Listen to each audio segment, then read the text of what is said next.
Hello, everybody. I'm Larry Ridley. You're tuned into the NFL on EA Sports. The Chiefs come into today's game looking for a way to pick up win number 10 on the season. It's the Broncos going up against the Chiefs. All right, Larry, from one of the loudest venues in the NFL, there's a look at Arrowhead Stadium here in Kansas City. The scene a few moments ago, here it is. It's unlike any other in sport as both teams made their way out of the tunnel. These folks are fired up as their guys are ready to do battle between the Denver Broncos and the Kansas City Chiefs.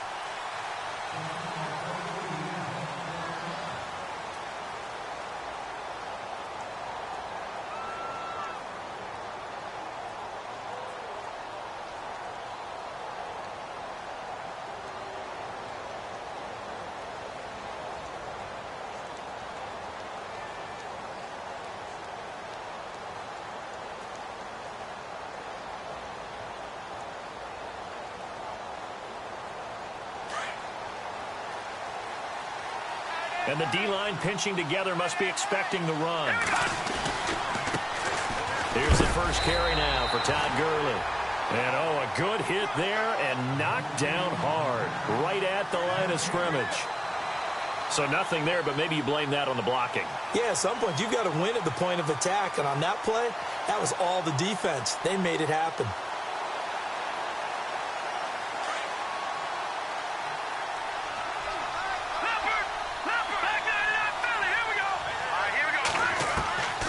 Second down, Kelly.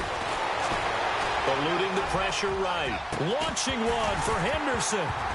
And the hit jarred it loose. It's incomplete.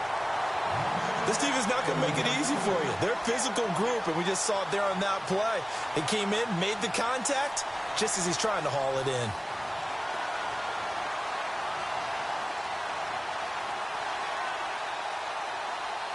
So now an early 3rd and 10 here on their opening drive.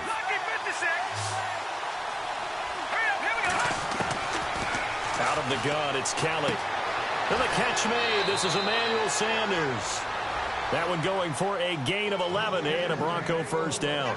They've got good playmakers on the offensive side of the ball. I don't know what happened last week to really hurt their performance and hold down their production, but I would dare say that this week in practice, there's a lot of talk about how they're going to increase their proficiency. And that was a good start getting the playmakers involved. You mentioned that to me pregame.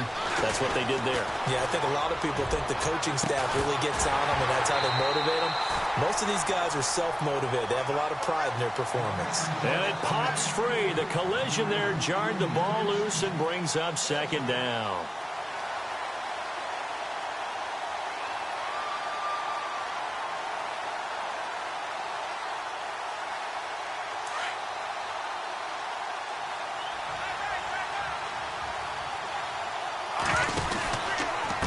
Second down, this is Gurley. Oh, he's got a little daylight. And he'll be taken down, but not before he gets into enemy territory. Denver has the first down, the play going for 15 yards.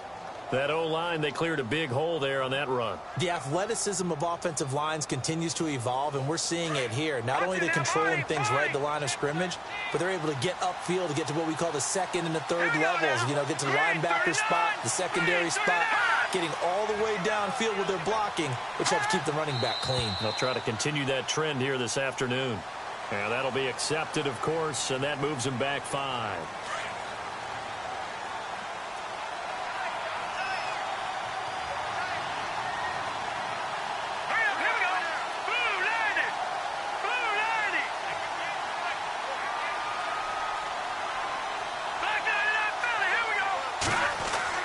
Here's Kelly to throw. Complete outright to Jake Butt. No gain, and it's second down. Well, the stats that matter on this play don't help a team very much unless, of course, you're playing defense. If you're getting points per reception, you got a reception, but no yardage. Great job by the defense, though. They read through that one. They read through it, gave up no yardage, and people got credit for tackles. Pretty good deal.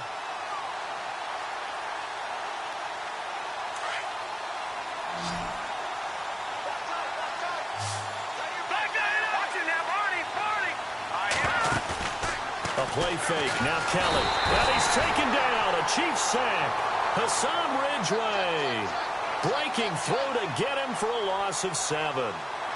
Well, this is what happens when you get behind the chains, as people like to say. When you have obvious passing situations, hard to vary it up and fool a defense. And you hate those situations if you're an O-lineman, right? Oh, without a doubt, because you just know they're coming, and you never know exactly how. They can be exotic in their blitzes, or their athletic ability just takes over. The 7th play now of this opening drive. This is 3rd and long, though. From the gun, Kelly looking for Sanders here on the deep ball. So they took a shot there on 3rd down, couldn't get it. Now it's 4. Well, we quit counting yardage on that one, didn't we? That was truly 3rd and a mile, wasn't it? It was. I thought they might just go underneath, but they didn't. They wanted to get the 1st down there. Yeah, they tried to pick up the huge chunk unsuccessfully. I'm with you. I would have tried to take some yardage just to gain some field position.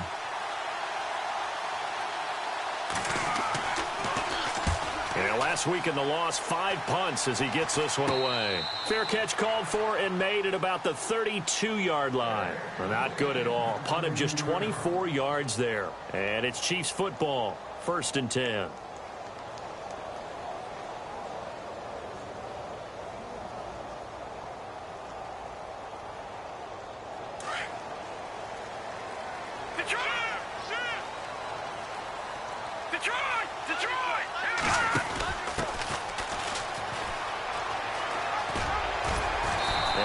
This one up to about the 39 here.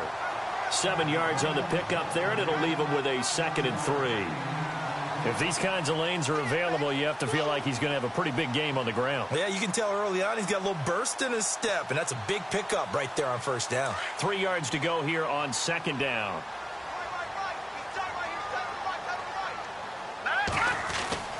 Looking to throw is Mahomes. It's complete to Chris Conley. And he's taken down, but not before he gets this into enemy territory across the 40. A good pickup there at 22.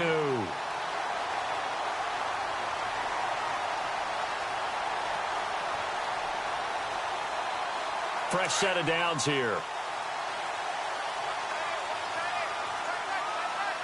Here we go. To throw, it's Mahomes.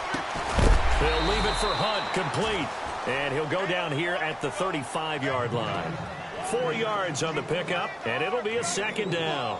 I know most of the time when the ball's in the air, you're thinking wide receiver, tight end, but running backs, they can be a big part of any passing offense nowadays. 6 yards to go here on 2nd down. Here we go.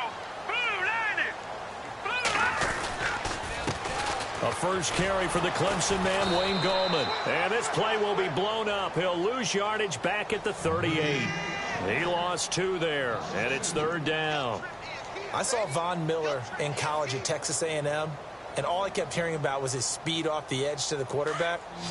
But what impressed me, his balance and his ability to take on blocks and be a force in the run game, as we just saw there.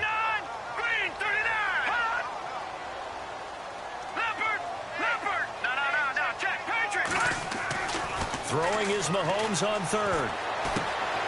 Going right side here, and that's complete. And he works it to the 30-yard line here, right at the 30. It'll be a gain of 8, but it also lead to a 4th down. So first possession, 4th and short. Field goal's no gimme from here. What do you think about going for it? I'm not just thinking about it. I'm signaling go for it. Let's get this, all right? Yeah, look, you're right. You know, the field goal's there, but it's not a chip shot. My big thing is opening drive. You're trying to establish momentum. Let's not stall it ourselves. Let's go get this 1st down and then continue on downfield and try and get a touchdown. Like your confidence. Yeah, why not? Let's go. So an empty possession there. What do you think went wrong, Charles? Well, it looked like maybe the plant leg might have given way just a little. And when that happens, guys have a tendency to pull through the ball to compensate. And in doing so, sent this one off target. And Denver getting set to take the field. You know, in our research packet this week, prepping for the game, so many articles from the local beat writer about the offensive struggles of this team and what will they do this offseason. What do you think they'll do? Well, number one, they'll turn to their self-scouting report. And every team that's any good does this. They have outside groups. Check out their team, scout them, and tell you who can play, who can't play, and reasons why. Some of it may just be health. They have to get some guys healthy and back out on the field. But overall, evaluate this squad and make the changes that you need to. We all have habits. We can be somewhat predictable, and you know me pretty well on second down and short. What do I like to see? Play action. Yeah, without a doubt. I thought that was a great spot to call it. Instead, didn't go their way, did it? No, defense sold out for the run. Worked out well. And they're just a couple of yards shy of a first down here on third down.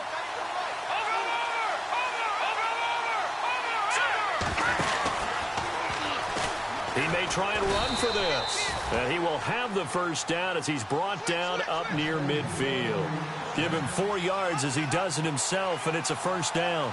Well, if you're going to run the read option, typically, you've got to keep an eye on the defensive end. And what does that mean? What are you looking for with the defensive end? Well, you want to play off of what he does. If he collapses inside towards the running back, then you pull it and take it yourself outside in. If he stays outside, you go ahead and leave it with the running back. In this case, pulled it and got good yardage himself. And it's intercepted at the goal line. Picked off by the Pro Bowler, Marcus Peters. And he is all the way up past the 25. Now it appears we've got a Chief moving pretty gingerly down there. Not something you want to see in Week 16 or any week, really. We'll be right back. They'll come up now with the clock showing 3 seconds to go here in the first.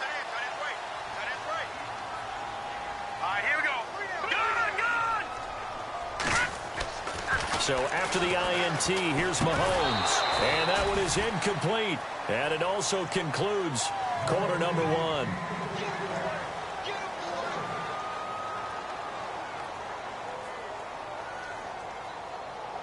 Ten yards still left on second down.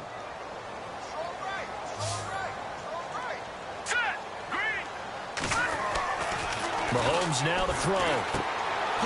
He's going to find his running back. It's complete. And look out, a big hit to the shoulder pads took him right off his feet. It'll be a pickup of just 2, and it'll be third down.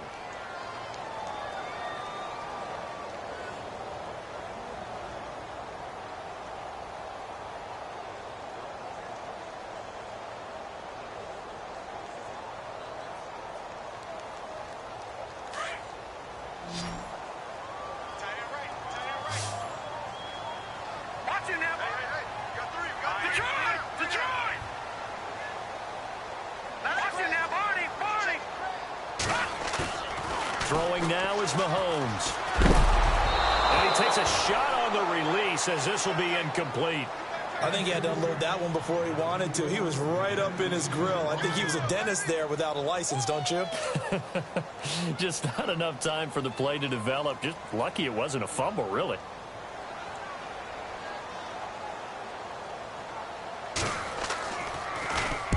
And the kick's away as he angles this one for the sideline. And this punt will go out of bounds. I think it'll be inside the 25, and it will. Right at the 24-yard line is where they'll spot it.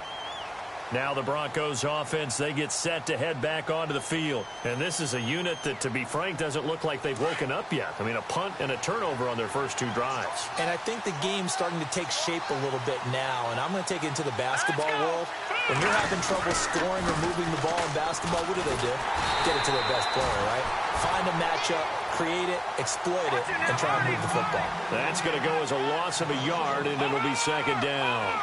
Wow, that play got shut down in a hurry. As soon as the snap came, you can see defensively they were just closing in. That was going nowhere. Yeah, you count on your offensive line to give you a little bit of space, a little bit of time so you can make a move. There was none there for him. First down and 10 now for the offensive group. Defense really showing respect to the deep ball here, playing off the receivers. On first down, it's Gurley. And he is knocked down from the side. 5 yards is the tally on first down. That brings up second and 5. Getting had a ton of success here so far, but you get the feeling that he might be on the verge of popping one. Yeah, even on that one, there was a little bit of a hole, but it closed there quickly at the end. Here we go now. Off the bootleg, Kelly. He'll air it out deep for Thomas. Into a double team, and it's intercepted. Picked off down near the 5.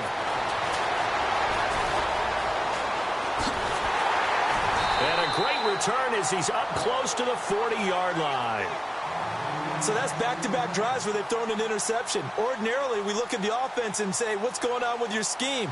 Maybe we should look at the defense and just give them a whole lot of...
Credit. They've got them frustrated right now.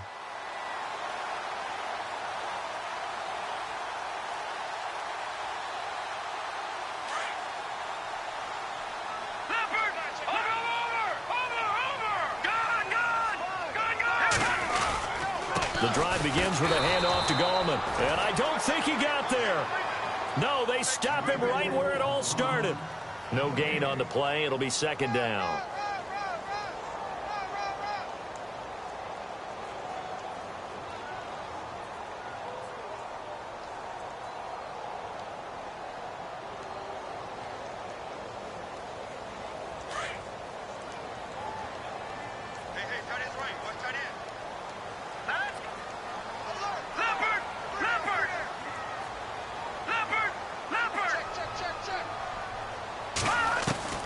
Now Mahomes throwing on second down. Finding his safety valve here. That's complete.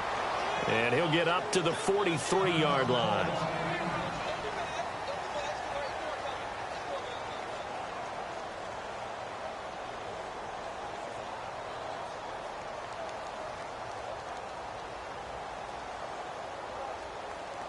Third down now following the completed pass. And they'll send the slot in motion left.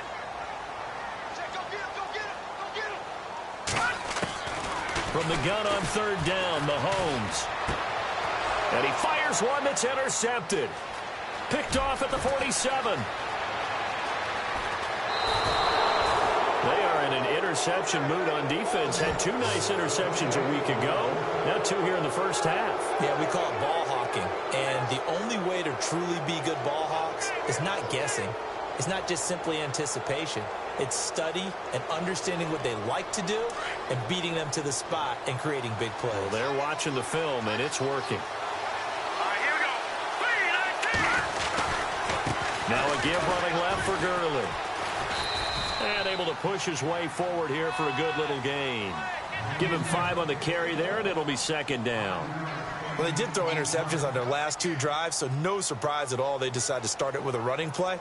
I'm actually a little bit surprised, though, that they got as much out of it as they did. Yeah, decent little gain. Puts them in a pretty good spot for second down.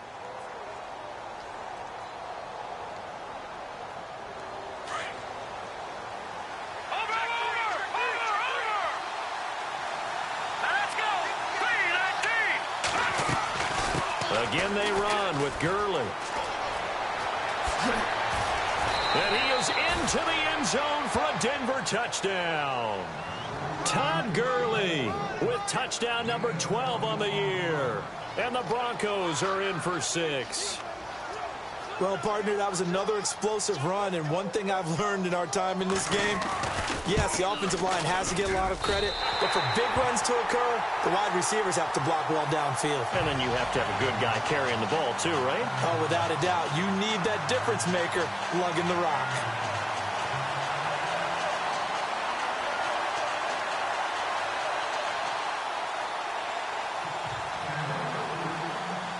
Cat and 0 out now as he'll kick this one away. That'll be taken in the end zone.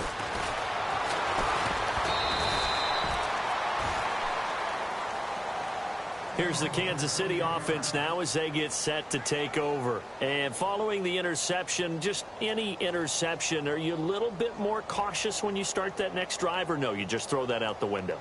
I think you are. I don't think that there's any way you can run back out there and go, totally didn't affect me. Let's just go ahead and be loose with the football again. You're going to take care of it, but you have to be careful about being too cautious because now you can't run any offense at all. Still want to attack. We'll see how they attack him here. Watch him now, Barney. No. Check. Patriot.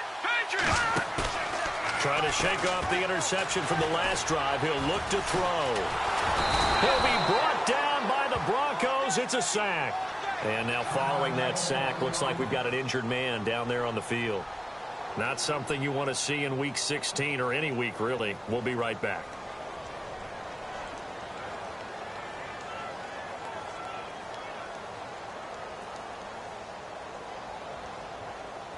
It's already 2nd and 12. The defense hoping to push them back more. So a collective holding a breath here as the starter heads for the sideline. And coming in to take over is the former Northwestern Wildcat, Trevor Siemian.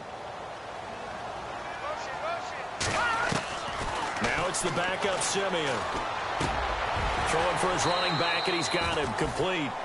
It's a gain of 5 on the play, and they're going to face a 3rd down. Everyone's got to be able to catch the football. Doesn't matter what position you play, but if you're on offense, be aware a ball may come your way. The Chiefs on 3rd down. 0 for 3 to this point. They could use a conversion. This is 3rd and 8. Now let's go. Play action. It's Siemian.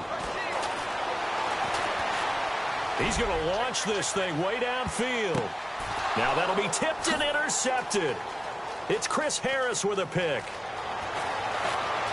And he'll bring it all the way back just a yard or 2 shy of midfield. Oh, and that's a nice job defensively to get a piece of the football. He's going to pop it into the air, and then it's the tip drill. And good concentration by him to react to it and pull in the interception. An update from that game going on in the Meadowlands. And it's the Ravens that have moved out to an early advantage. That one tight to this point, and you'd have to imagine it'll stay tight throughout. They'll try and start the drive with Gurley. 2 yards on the carry there. It'll be 2nd down.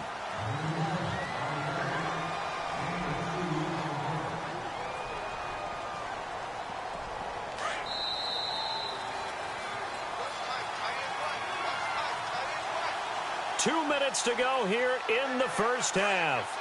We're back to Arrowhead after this. Back to the Philly. Here we go. Hurry up. Here we go. Looking to throw on second. Here's Kelly. He's going to air one out. And incomplete there. A nice hit. Jars the ball free and brings up third down. I know you felt like saying touchdown there, didn't you, partner? That looked like a sure 6 points, but the contact jarred it free. Got his hands on it. Could not hold on through the end of the play.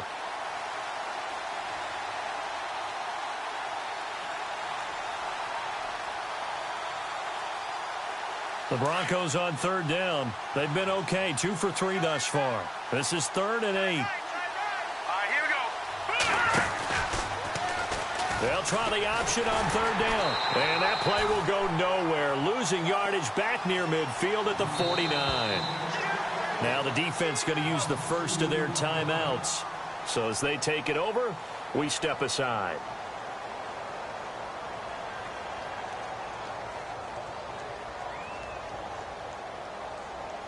Here's Riley Dixon now as he'll kick it away for the second time.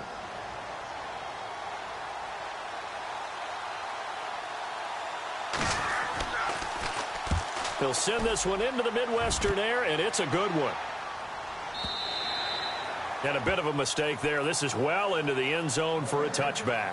The Chiefs offense now making their way back onto the field. They're sort of seeing themselves spiral out of control. Let's see if they can get things back on track. And this is where the coach is walking that line of being calm and really being firm with his team. I had one tell me once, when we were having a tough patch, this too shall pass, and if finally we kept having a rough patch, he said, but you got to do something to make it pass. And that's what they have to do. They've got to get some control back, get themselves reasserted, and calm things down. See if they can get calm and reassert themselves here. A really nice gain of 25 yards.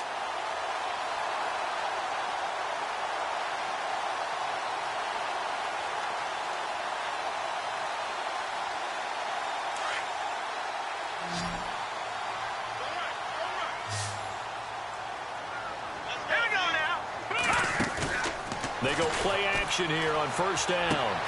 And this one caught by Travis Kelce. Now we have Kelce slow to get back to his feet. Appears to be shaken up. Not something you want to see in Week 16 or any week, really. We'll be right back. So the offense has it 1st and 10. All right, here we go. Green, 39. Here's Mahomes to throw. Out to the flat. That's complete to his running back. And inside the 20 before he's brought down. 17 more yards on that one as they keep the drive rolling. We can talk all we want about football being a game of strength and brawn. It's also a game of mismatches, and they're trying to create one there, getting it to their back out of the backfield to make a bigger play. As we often say, get it to him in space, let him use his leg. Yeah, if he can get a matchup against a linebacker or maybe a defensive end dropping out in a zone blitz, he's going to win that battle just about every time. They'll run it now out of the gun. And now a fumble. The ball's out. Wow, that ball gets knocked free, but a teammate comes along and scoops it up. It's almost like baseball. Guys at bat, people are on base in scoring position. One guy doesn't get him home. The next guy comes through and picks him up. And avoids the turnover.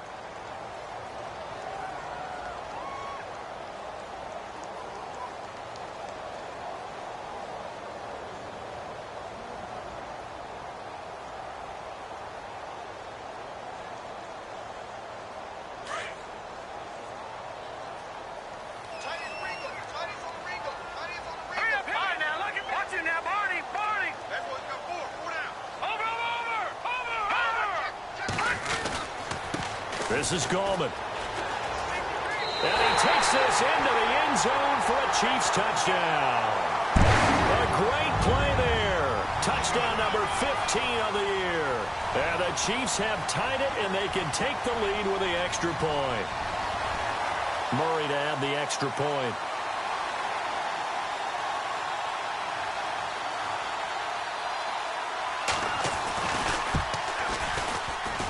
And it's no good. He missed it. And the game remains tied. Oh, boy.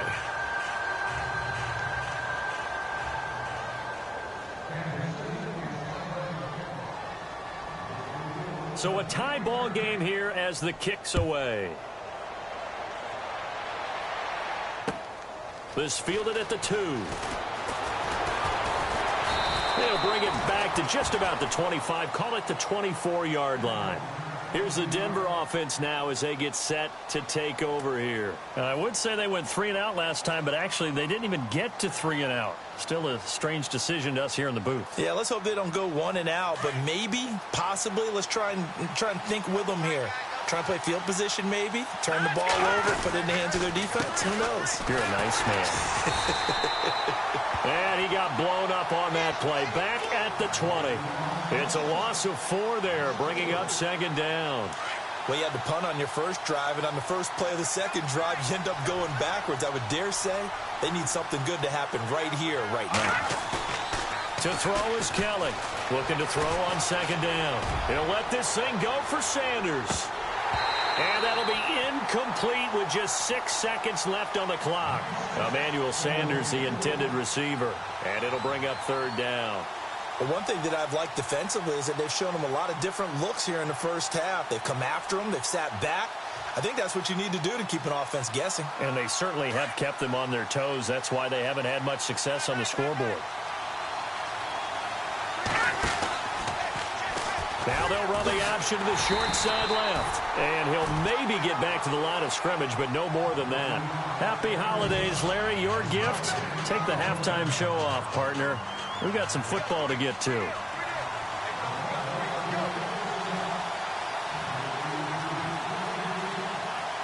So both teams have their marching orders, and we'll get going again here in quarter number 3. It's a short kick taken near the 18. And they're going to wind up with pretty good starting field position as they get it up past the 35. Around the NFL, they're in the second in Philly. And the Eagles out in front early. I have a feeling that one's going to stay tight throughout. We'll continue to monitor.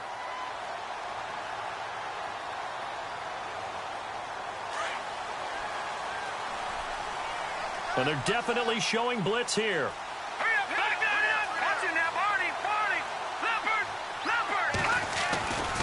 They start on the ground with Gallman. And he went nowhere. Well, he went backwards, back to the 33. That's going to go as a loss of 4, and it'll be second down. Came out in a power set, but that only served to put more men in the box. And guess what? If you're going to do that, you've got to win up front, right? Your offensive guys have got to beat the defenders. They lost all leverage on that play.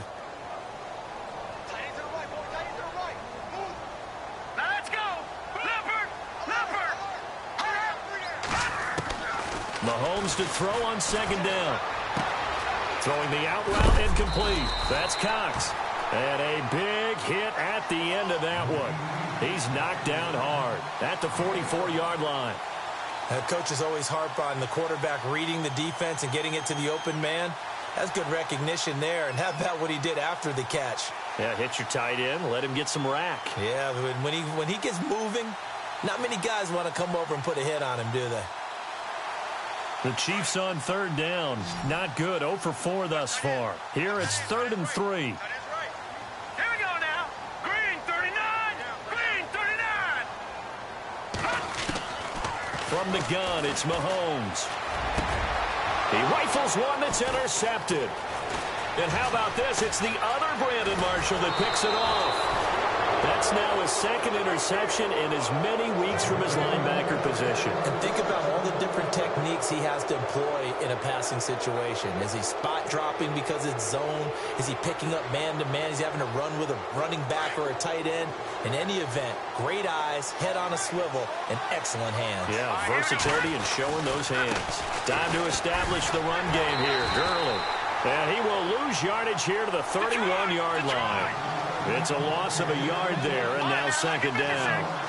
Every year I go to the combine and marvel at the speeds that linebackers are running nowadays. They run like DBs. And let's face it, they know how to finish plays too. Eyes up, head up, run right through them. And he's unable to grab it. Thought he might have had position, couldn't hold on, third down.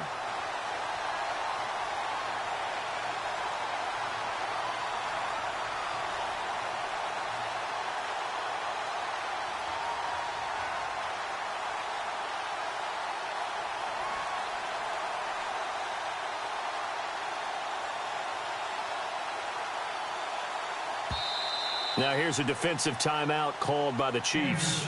It's just their first, so 2 remaining as they burn one here in this third quarter.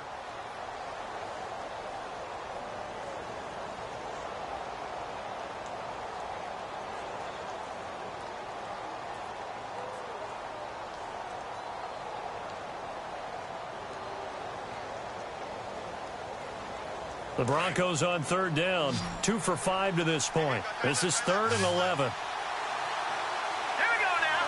Green, 39. Back 99, Philly. Here we go. Gone. Back 99, Philly. Here we go. Over. Here's Kelly operating from the gun. And he's able to get it down to the 25-yard line. Decent gain on the scramble to 6, but now it's 4th. Well, partner, nothing comes open here, so he decides to escape out of there, and he doesn't pick up a first down, but he does gain additional yardage to set up a possible field goal attempt if they decide to go that route.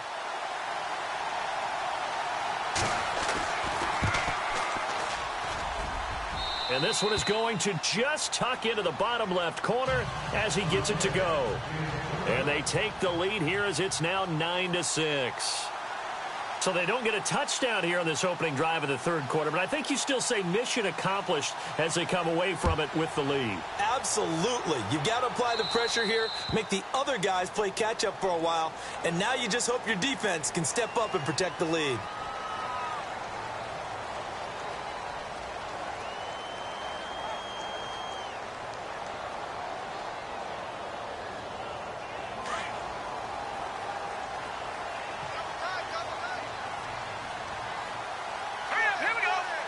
The slot man in motion right. They'll run it now out of the gun. And the play goes nowhere. Losing yardage back near the 40 at the 39. That's going to go as a loss of a yard, and it'll be 2nd down. All right, Brandon, you know me as well as anyone. You know I don't usually advocate abandoning things during a game, but here we are in the second half. I think it's time to change things up. Let the running game go a little bit. Let's get to the passing game, and if you still want to get in the hands of the runner, maybe you swing it to him, throw it to him a little bit, try it that way. Shift together here from the D-line. 319. All right, now, look at 56. Check safety. Leopard. They go play fake. Mahomes. He's going to go deep for Conley.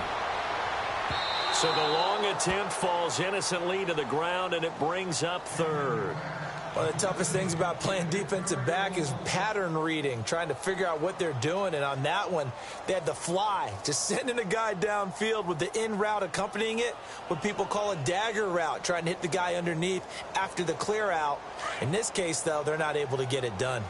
Yeah, they said forget the underneath route. They went for the guy on the fly, but as you said, incomplete.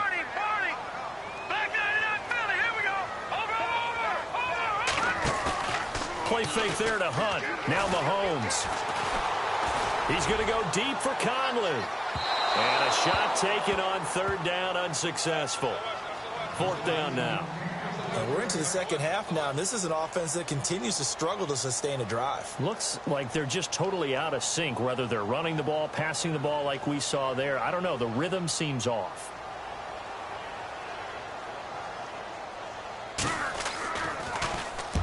This is away and a very good kick, angled for the sidelines.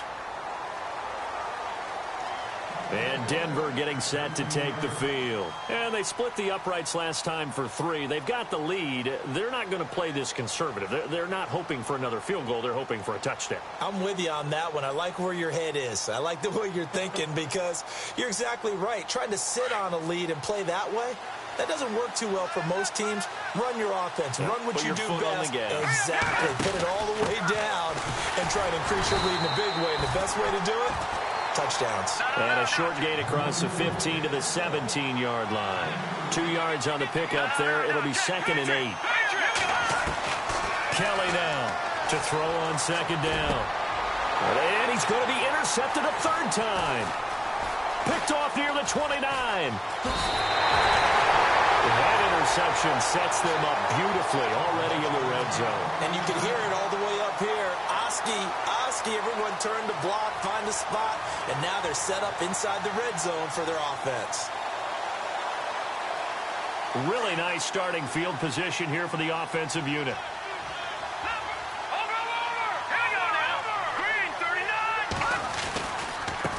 Here's Gallman.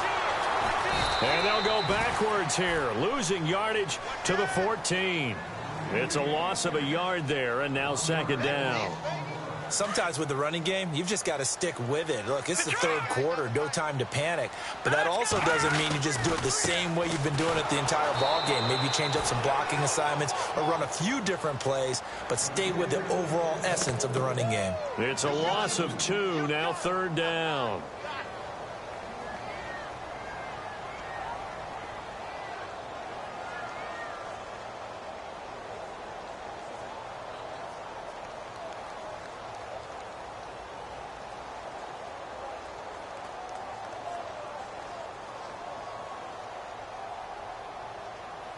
The Chiefs on third down. They're struggling. 0 for 6 thus far. This is going to be 3rd and 13.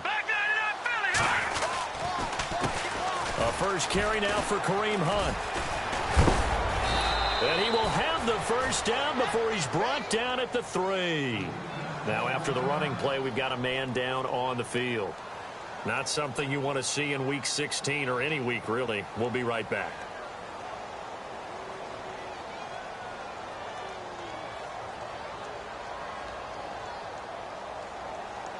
So the run gets them the first, and now they operate with a fresh set of downs. They come out with 1 back and 3 tight ends. They'll try to pound it in with Gallman. And he's going to take it into the end zone for a Chiefs touchdown. A great effort there. His second TD of the game and 16th on the season. And the Chiefs use the short field to their advantage as they cash in for 6. Here's Murray for the extra point.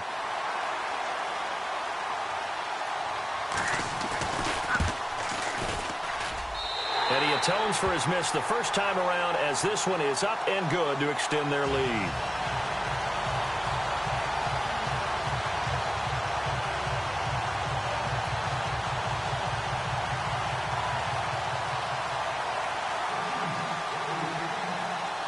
Now it's Murray to kick this one away.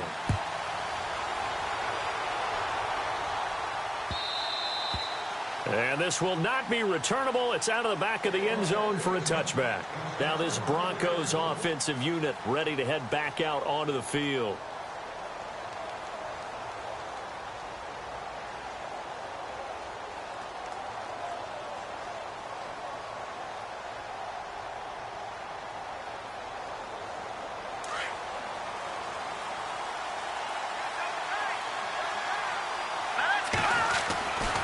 They'll start out on the ground with Gurley. Oh, and now he bowls him over. So a nice job to break the 1 tackle, but not much daylight after that as he's brought down.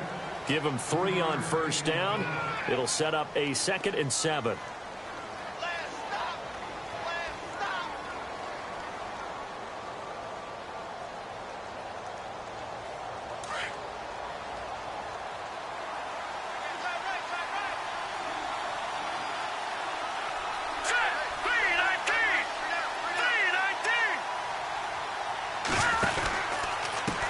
Carry now for Gurley. And nothing doing.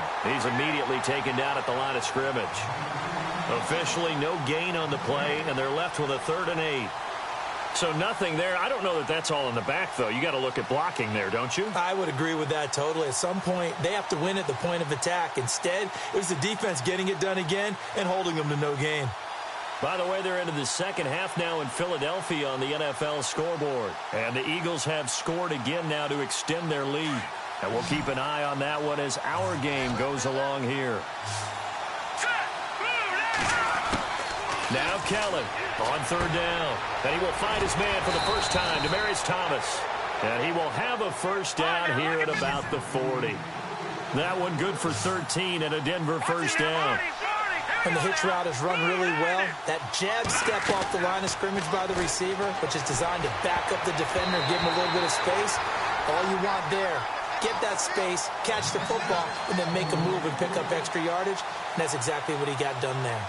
This has been a really nice day for the defense. They've made it so difficult to find open receivers because they're able to squeeze the passing lanes down. A lot of what they're doing is communicating. Receivers in one area, receivers in another area. They're almost what they call passing them off from one defender to the next, even in zone defenses, and making it very hard to find an open spot for the quarterback to deliver the ball.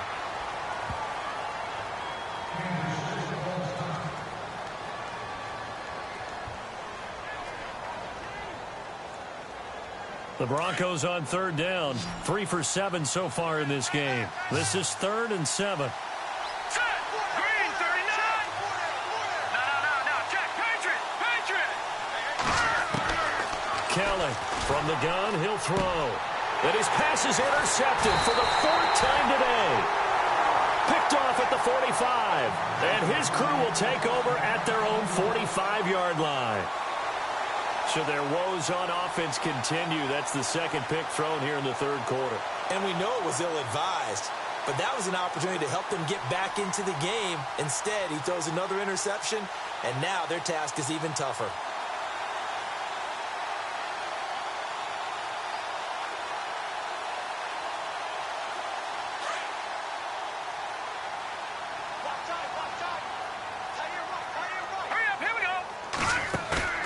Now a play fake here on 1st down. Looking left side, and he's got a man. That's Cox. And he's going to be run over. Hit hard as he'll be marked down. Looks to be right around the 40. Give him 15 yards on that one. Kansas City has a 1st down. We're back now in KC. It's the Chiefs with the lead and the football here as we get set for quarter number 4. And the offense lining up 1st and 10.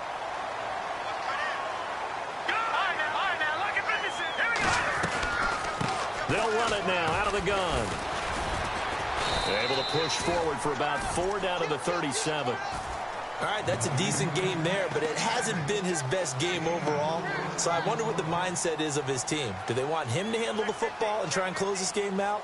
Or are they going to make an alternative plan and maybe go in a different direction? I think they need him, and this is his time to shine. On 2nd down, here's Mahomes. Throwing the out route incomplete. That's Cox. And he is out of bounds inside the 30. It's an 8-yard pickup and leads to a new set of downs. Well, probably the only thing he did wrong there was go out of bounds, nursing this 4th quarter lead. You want to stay in, eat the clock. Yeah, you got to love the effort, the catch, the extra yardage, but you've got to know the situation. Stay in bounds, young man. On 1st and 10, here's Mahomes. Flush to his right. Touchdown, Chiefs. Well, maybe the defense got so caught up in him throwing the football, they forgot he can take off, too. And you often hear about the quarterback being the unaccounted-for guy as a runner. Well, even on a passing play, he's unaccounted for as a runner, and he turned it into a nice gain. A very nice run, and it turns into 6 points. And he's got it up and through.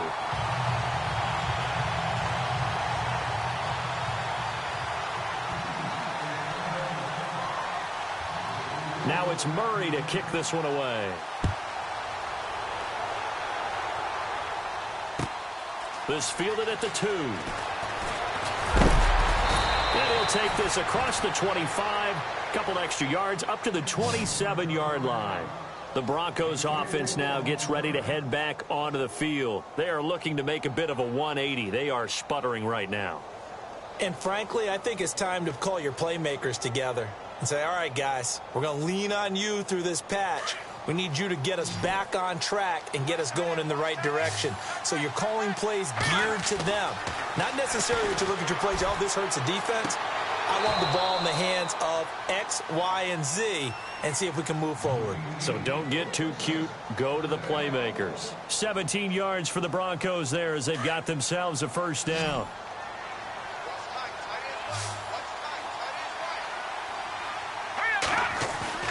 Now a 1st down throw. Kelly. And he's going to drop this off to his fullback. And he's going to be out of bounds, but able to take it inside the 40-yard line. Solid gain of 18 yards and a Denver 1st down. Offense comes to the line now, 1st and 10. The defensive line disperses a little bit here, maybe expecting a pass. Now they'll run the option to the short side left. And he's going to get this inside the 30. Another nice gain, 13 yards that time, and another 1st down. Well, partner, for a few years there, we thought this read option play was going to take over the whole NFL. It seemed like everyone was using it, but it has been scaled back considerably in the last few seasons. And my goodness, another interception. Picked off inside the 5, past the 10 to the 11-yard line, and that's where the return stops.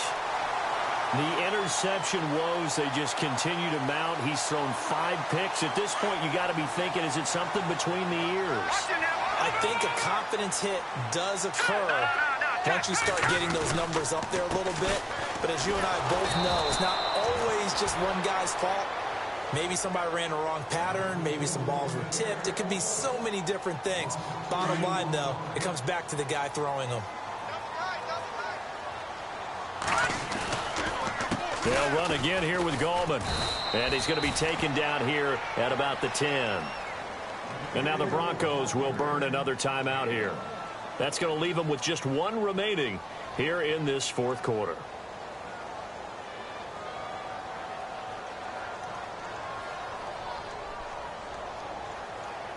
The Chiefs on 3rd down. It's been a problem. Just 1 for 7 thus far. This is 3rd and 11. Defense showing blitz. On 3rd down. That's Hunt. And he'll get it up a little shy of the 15. They'll spot him down at the 14-yard line. It'll be a gain of 4, but it won't be enough. It leaves them with a 4th down now. Here's the Chiefs punter now as he's on here to punt it away.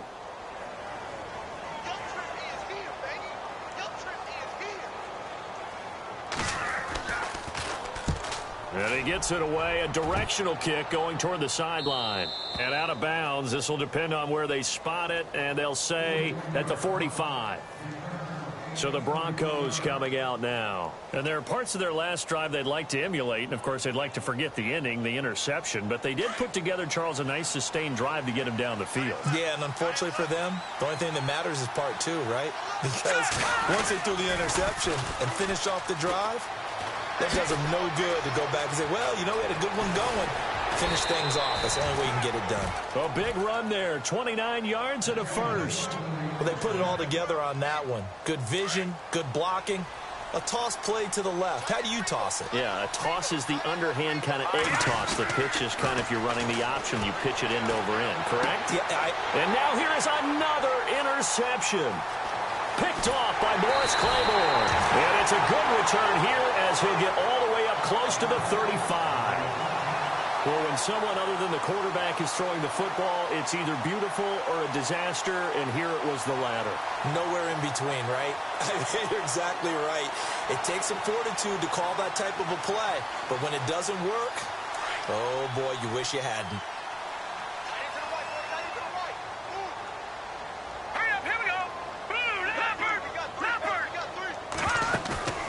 Now Mahomes on the bootleg. Toward the left sideline, but it's incomplete. Well, not to get too overcritical there because he knows what he's doing, but his shoulders looked a little off kilter there when he threw that. I don't think you're being overly critical there. You're just analyzing it, and he gets those shoulders right. That pass will go from incomplete to complete.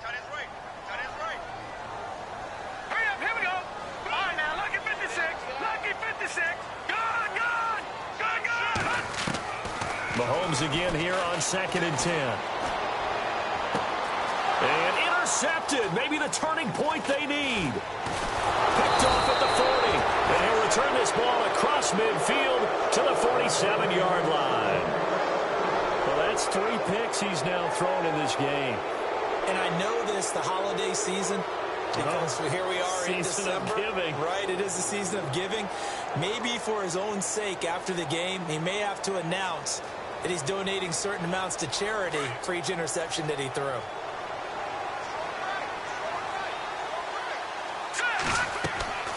On 1st and 10, Kelly. He couldn't quite hold it. Got hit. Ball pops out. Incomplete. This defense was definitely alert to the possibility of the deep ball, and they were more than ready for it. They've got the lead, fourth quarter. Maybe can expect more passes like that downfield. So the incomplete pass brings up second down.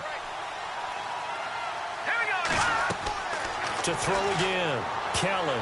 That's incomplete. Nearly another pick. My goodness. Trying to decipher what's going on out there because I don't know if he's just getting bad reads. I don't know if the defense is confusing him. I don't know if he just has, bad info and intel before he snaps the ball. But he's made some pretty bad decisions with the football lately. Yeah, several bad decisions on the interceptions he's thrown, and frankly, that should have been another pick right there. To throw is Kelly. To throw on third down. And now look at this. Big gain, but a fumble. And it's picked up by the Chiefs. And his guys are going to get the football at the 28-yard line. Brandon, I don't want to violate any of our broadcasting rules by declaring a game over before it's over. But that one, that puts them in real jeopardy there. Absolutely. It was a two-possession game. It is a two-possession game at this stage in the fourth. They needed points out of that drive. And obviously now, no chance at all to get those points that they so desperately needed. They go back to the air here after the INT on the last drive. And it's a short one here, complete to the tight end. And he's able to get out to the 32, brought down there. 5 yards on the catch there, brings up second down. Another nice pickup through the air, and I think a lot of people might expect them to run the ball in this situation, Brandon, but with this lead, they're electing to throw the football. Swings, slants, quick outs, things that they consider safe.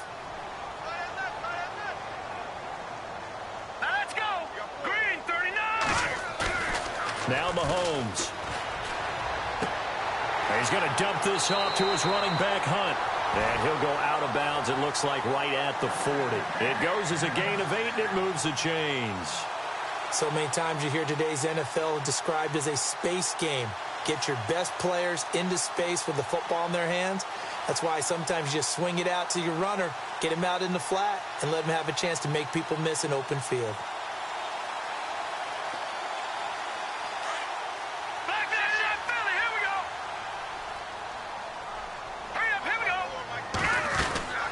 They'll run it now out of the gun. And he'll push his way up to about the 44 here.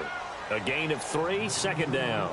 Charles, defensively, 1 timeout left. Do you use it here, or do you let it roll to the 2-minute warning? I would use it here because you're going to get the 2-minute warning stoppage as well. And then that means you have to snap the ball again. Something could happen. Something could go awry. You could get the ball back. I wouldn't let it run.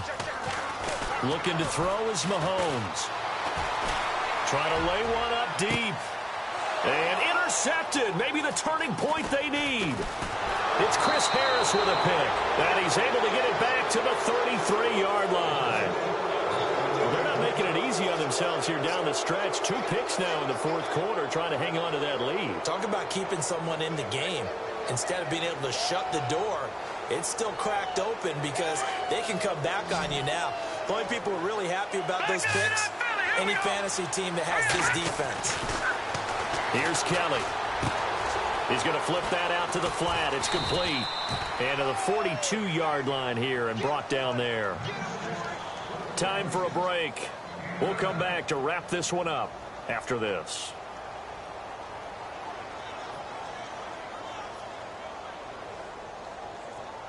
Second down, just 1 yard to go.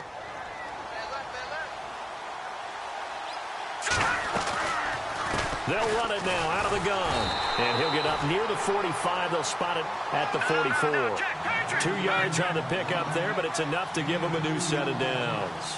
2nd and 1 is often an invitation to take the big shot downfield. I bet the offensive lineman said, are you kidding? We just get on our backs and let's go get the first down. They love being physical. Now whistles come in. We're going to get a timeout here by the offense, as they'll get a chance to talk it over after picking up the first down. So here we go, 1st and 10 now.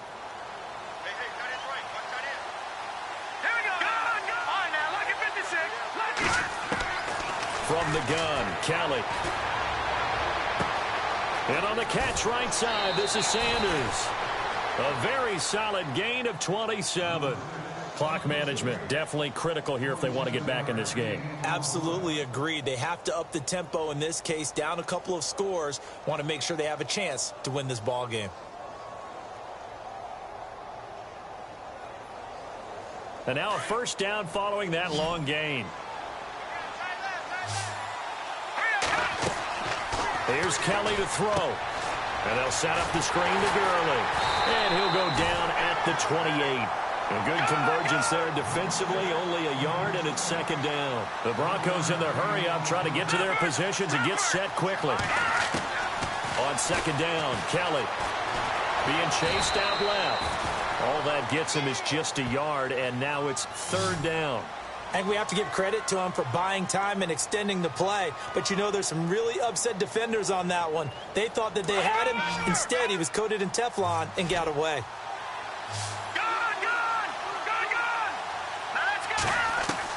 Here's Kelly on third down. And this is intercepted, and that should do it. Picked off down near the 5. Just a little bit of a rough stretch. 6 interceptions now in these last 2 weeks combined. I know the easy thing is to go back to mechanics, footwork, things of that nature. I'm also wondering, is he getting fooled by what he's seeing on defense? Has the scouting report changed? Are they showing him things different than what he expected? For the second week in a row, he's throwing it to the guys in the wrong color shirts. Yeah, he better figure, whatever the reason is, he better figure it out.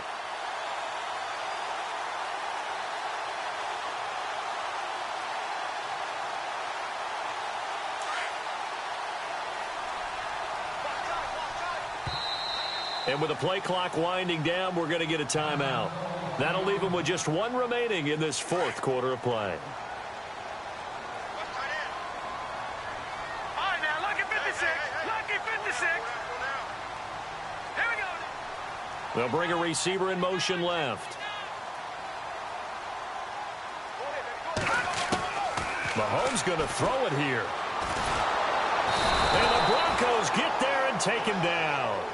Great job defensively. I think he was trying to go through his progressions, find someone to get rid of the football. Before he knew it, he was on his back. So that just brings us right back to what you said in the beginning. A great job defensively. Nowhere to go with the football. That led to the sack. Let's go. Green. And now he'll tuck it and run. And he's going to fight his way forward here for a modest gain. He'll get 5 out of the keeper, but now it's third down. Partner, I know we're in the era of the mobile quarterback, but there's still an element of surprise when that position keeps the football. And what a nice gain on that play.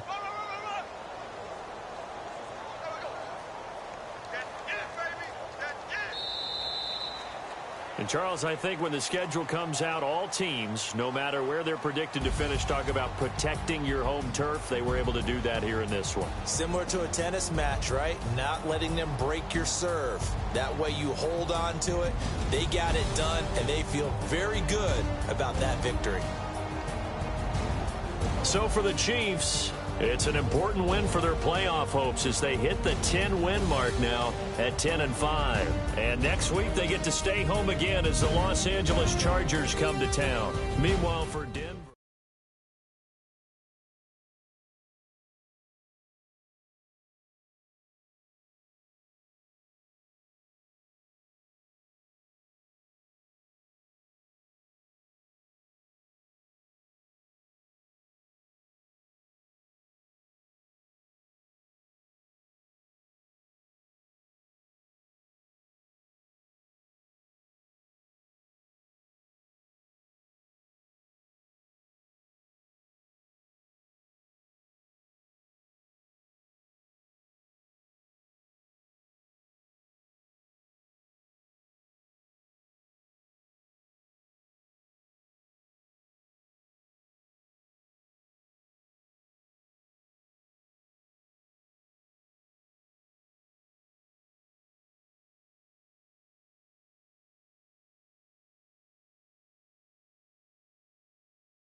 Hello, everybody. I'm Larry Ridley, and this is the NFL on EA Sports.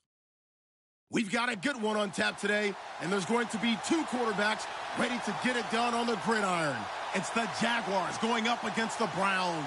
Thank you, Larry. From the shores of Lake Erie, EA Sports has coverage of the NFL from First Energy Stadium here in Cleveland, Ohio. This was the scene a few minutes ago. The dog pound in full roar as their Browns emerge from their tunnel, and they're ready to go as they get set to match up with the Jacksonville Jaguars. And he's all the way up across the 40 and down at the 42-yard line. Great return. Well, that return gives them a golden opportunity to go out in front. How will the defense respond after giving up that type of a return?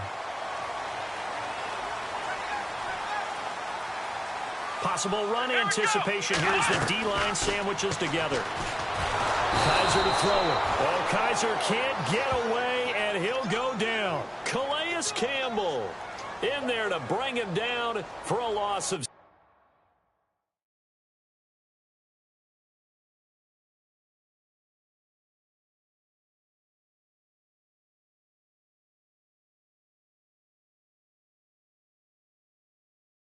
7.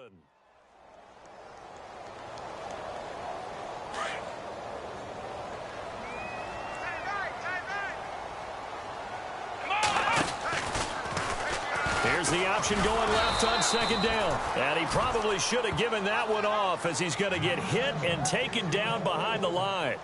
It'll be a loss of 1, and they're going to be staring at a 3rd and long here. From the shotgun, it's Kaiser. That's complete. It's Gordon. And he is out of bounds on the other side of midfield. They call it a gain of 19, and it moves the chains.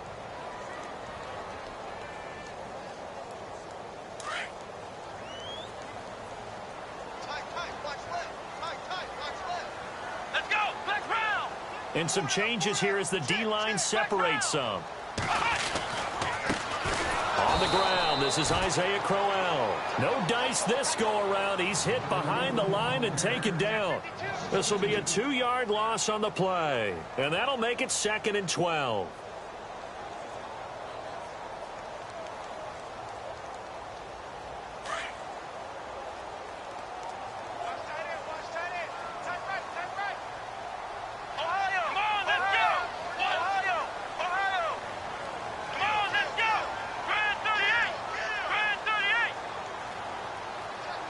Play clock winding down.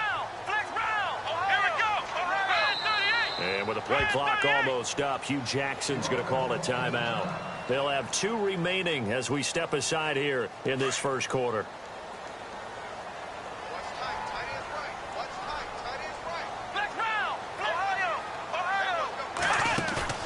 Play fake.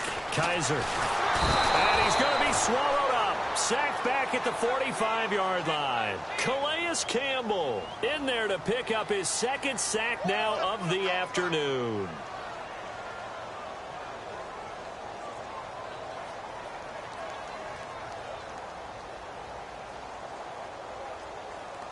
So a tough spot for Kaiser. The sack, and now it's 3rd and long.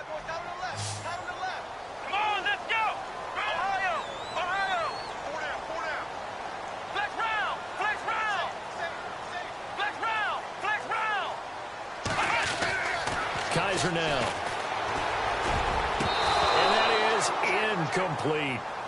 It's a great job by this secondary. When I watch them, they remind me of elite defenders on a basketball court, right? They want to contest each and every pass. Great contest on 3rd down to bring up 4th. On 4th down, the Browns hand things over to the veteran Britton Colquitt to punt. He gets us away. It's a good one, drawing toward the sidelines. This one angles out of bounds in a good spot in the coffin corner. And they're going to mark this out of the 5-yard line.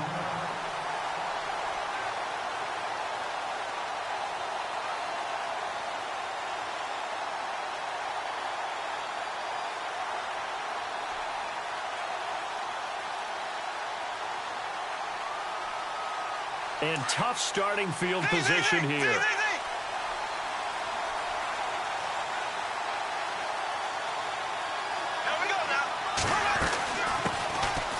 Chris Ivory with his first carry.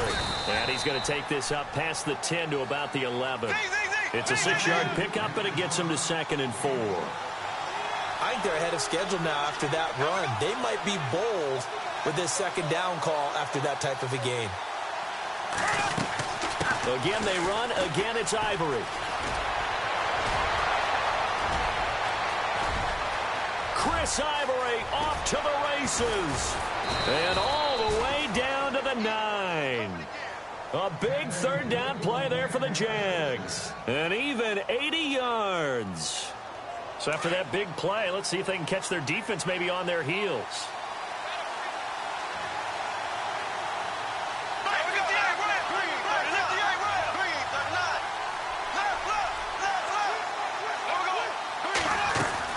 They go play action here on 1st down. And he's going to go down. Sacked right around the 17. Carl Nassib in there to bring him down for a loss of 7.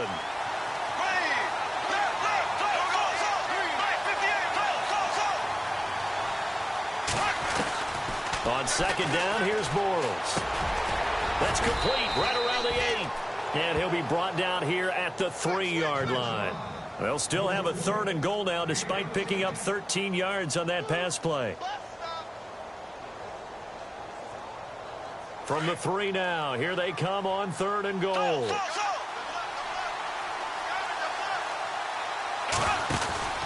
They'll try to punch it in with Fournette. And he's going to be brought down on what will be the final play of this first quarter. Alongside the former defensive back Charles Davis, I'm Brandon Gaudin. It's Jaguar football as we begin quarter number 2. They are, however, facing a 4th down situation.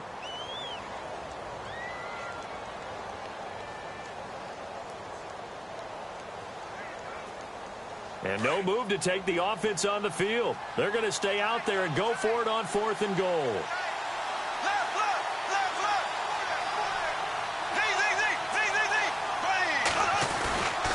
They'll look to run it with Bohannon. And he'll take this one in for a Jags touchdown. Tommy Bohannon taking it in. And the Jags are able to cash in for 6. And, Charles, maybe that's one they had dialed up. Hey, if we're in a 4th and goal situation, we're going to our muscle. And you can feel the boom, boom, boom all the way up here where we sit. The earth was shaking, and he found his way into the end zone. Yeah, but that's such a great guy to have around the goal line, isn't it? Indeed it is. It's a great extra dimension to add to your offense. When you can finish things with power, that's hard for a defense to deal with. And the decision to bring it out is going to cost him about 7 yards all told as he's taken down back shy of the 20. And the Browns getting set to go. And hoping to do better than they did their last possession when they punted the football. Appeal to the vanity of your offensive line. Tell them that they control your fate. Jaguar pressure and a Jaguar sack. Calais Campbell able to disrupt yet another pass play. His 3rd sack of the afternoon.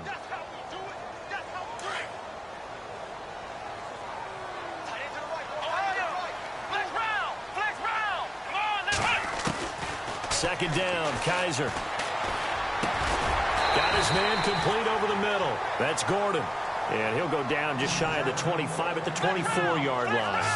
It's a pickup of 12, and that'll set up a 3rd down. Come on, let's go! Ohio! Ohio! Kaiser from the gun on 3rd. And incomplete here on 3rd down.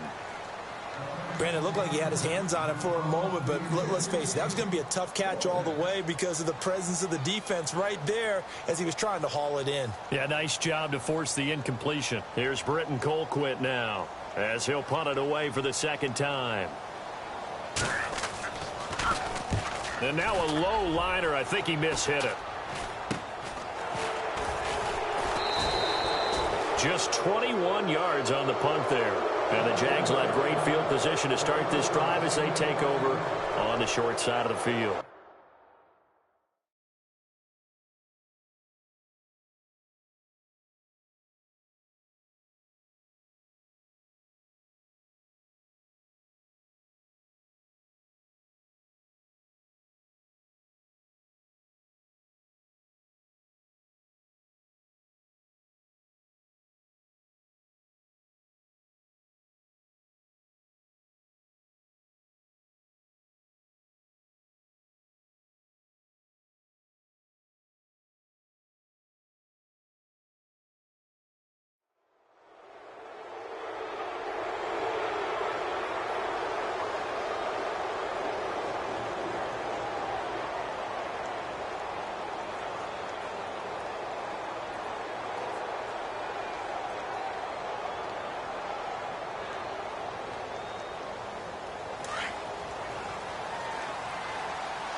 the fullback will handle. And he'll take this one down to about the 40. Just a yard on the first down carry, so it's 2nd and 9. Well, big man with ball met bigger man on the other side of the line. A really nice play for the defense.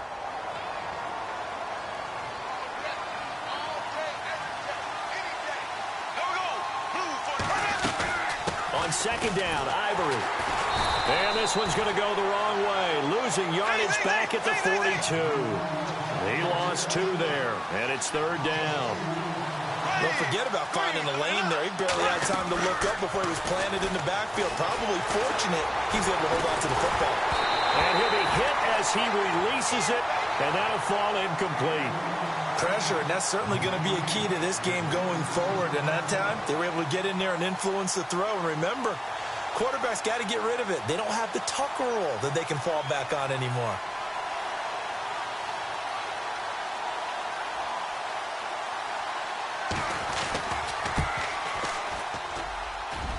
And this is off target to the left. Didn't get there anyway. It's no good. And this score will stay right where it is. Well, this winds up an empty possession. Everything looked okay. He just never got the ball on target. And knowing him, he'll be disappointed with that effort. So they tried the 59-yarder and missed it. And now this offense starts just 1 yard shy of midfield. Now Kaiser. And he's got his man on the out route. And he'll be brought down at the 48-yard line. The completion good for 3, and it's 2nd down. I think it's okay there. They didn't get a whole lot on that play, but it's nice to have a safety valve that's built like this guy. Big target. And he can't get rid of it. He's taken down. Avery Jones coming up the middle, gets him there for a loss of about 9. So a tough spot for Kaiser. The sack, and now it's 3rd and long. They go play action. Kaiser. He's going to sling this deep downfield. And he couldn't hang on to it through the contact. Incomplete. Well, he bounced up after taking a sack and took a shot downfield. I think a lot of us thought maybe he'd run draw in that situation. Instead, tried to get it all back in one play. Yeah, 3rd and long. Thought he needed the deep pass. Couldn't connect it. Maybe he was hoping for a penalty downfield to give him the yardage they needed. Here's Britton Colquitt now. As the drive goes backwards, so he's on to punt it away. He's been a busy man here in this first half as he gets it away. And that one hits at the 7, but bounds into the end zone, and that'll be a touchback. 1:59 to go in the first half. More from Cleveland after this.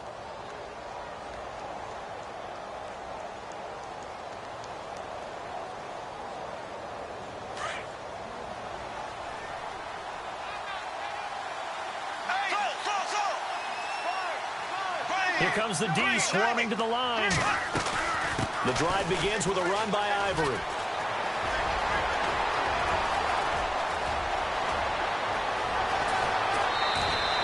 It's a big play for the Jaguars. And even 60 yards on the ground. And you talk about great blocking up front. I don't think he was even touched, not a finger on him, until he was brought down to the ground. I think we heard the whoosh as he went by, didn't we? Right through the gap. No one there, as you outlined. No one touched him at all. A free sprint into the secondary. Yeah, that's what you call breaking free right there.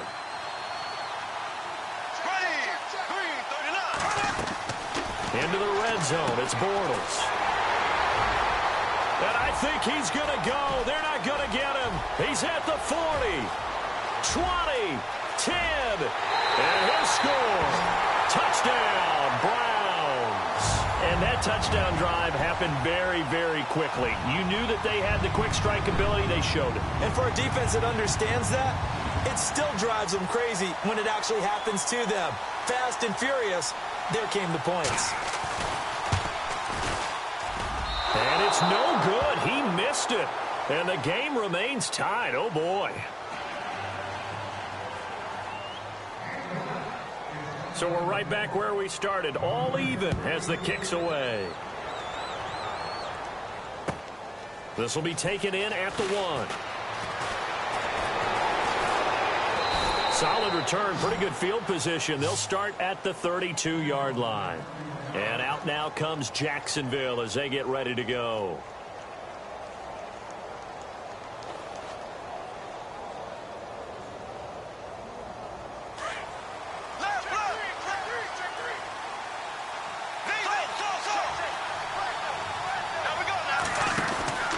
They'll start out on the ground. It's Leonard Fournette. And he'll be tackled just past the 35 at the 36.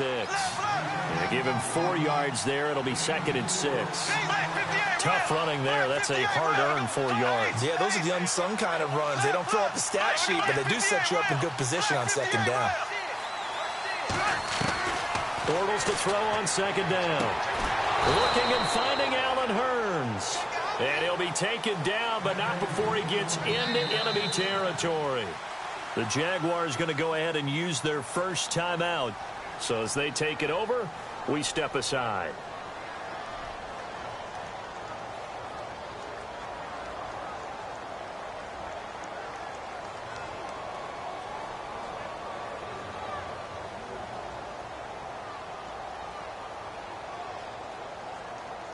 Fresh set of downs here.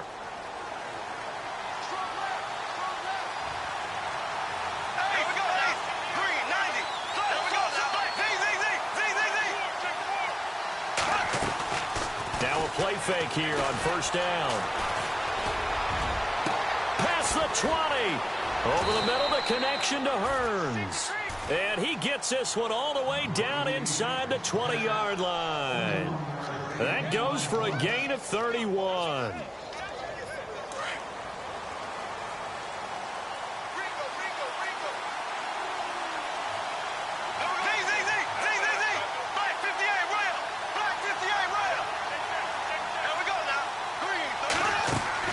From the red zone now, they'll look to throw.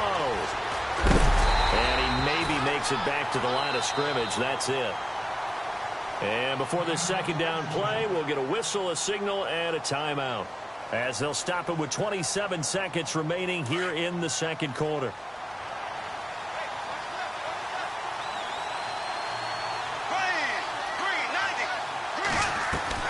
Now Bortles throwing on 2nd down. And he's wrapped up. Taken down. Back at the 25. Myles Garrett in there to sack him for a loss of 6.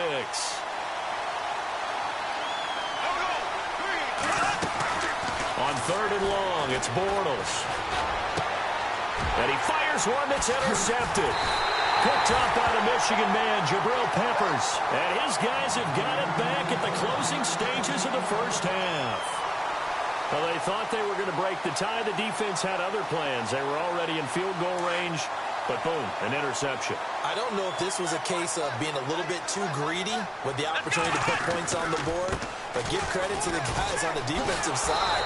Hung in there, battled, and made a key play. And with just 1 second remaining in the 1st half, they'll call the timeout.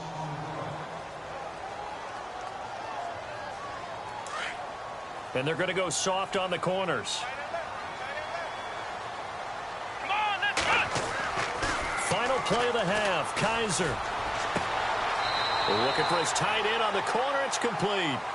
And he is out of bounds, getting it across the 30-yard line. And we welcome you back live now inside the booth alongside Charles Davis. I'm Brandon Gaudin, set and ready to rock for the 3rd quarter.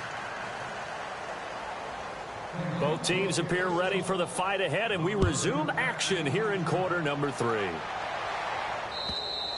And this will be a touchback as that sails over the end line. Out come the Jaguars now as he'll go on offense first here in this 3rd quarter. They have a chance to break our tie here as we get a look at the first drive of quarter 3.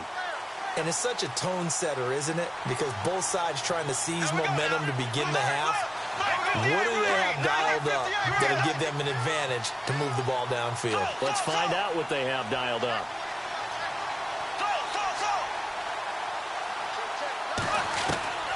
Bortles now on 1st down. He's going to leave this for his running back. It's complete. And they'll take him down at the 31-yard line. 6 yards on the pickup, and that'll make it a 2nd down.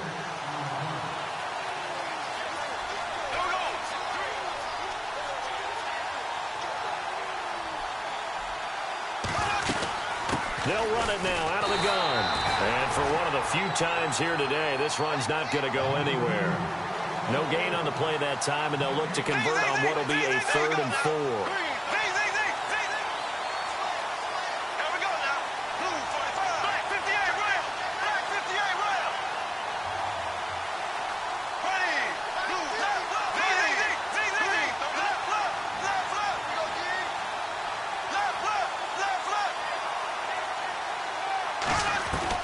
From the gun on 3rd down, Bortles.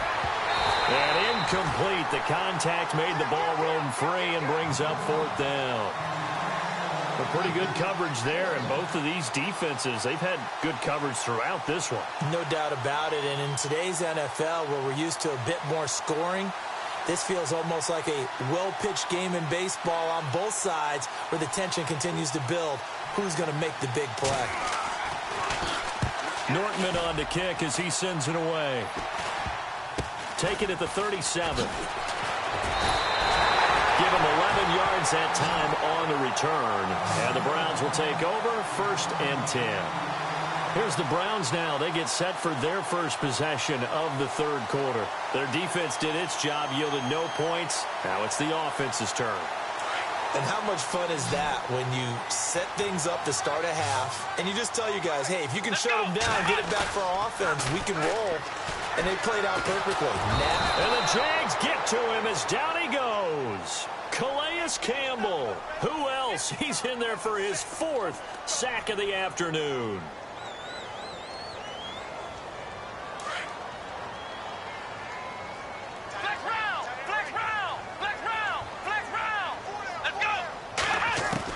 Now a 2nd down throw for Kaiser. And he's going to go down again. Calais Campbell in there yet again. My goodness, make it 5 sacks for him now in this one game alone.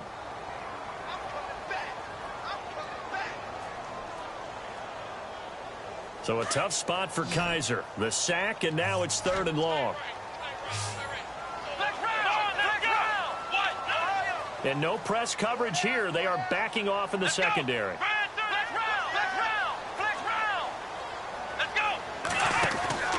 3rd and long for Kaiser. A quick hitter complete. It's Gordon. He got 29 yards that time. I like watching the wide receiver screen because it's a real teamwork play. Because guess what? The guy catching the ball, he'll get all the credit. But how about the people up to block in front of him, either fellow receivers or offensive linemen? That makes that play a really nice timing play, and sometimes it can break big. A 1st down carry now for Crowell. And he'll lose yardage here, back at the 41. That's going to go as a loss of a yard, and it'll be 2nd down. I think there's one element that just keeps increasing on defense in the NFL, and that's speed. They want it at every position, and we just saw there some linebackers who can go sideline to sideline, run past that trash, go past people, and make tackles near the sidelines. And not only near the sideline, but also in the backfield there for the loss. And he's going to get it down to the 33-yard line here. It'll be a pickup of 8 on the screen, and it sets up a 3rd down. For a second there, I thought that might break big. Screen pass. Looked like it was coming together. Looked like there was an opening. Still, ended up with a solid gain. It'll be a 2-yard gain, and that'll bring up 4th down.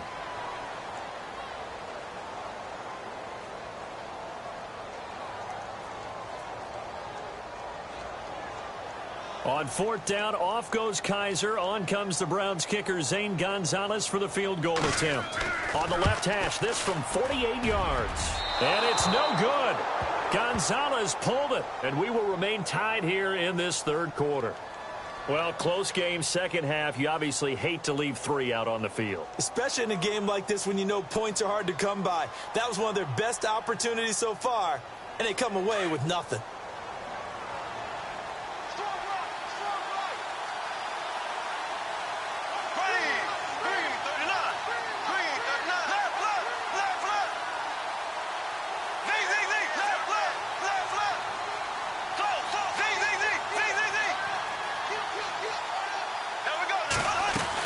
They start on the ground with Ivory.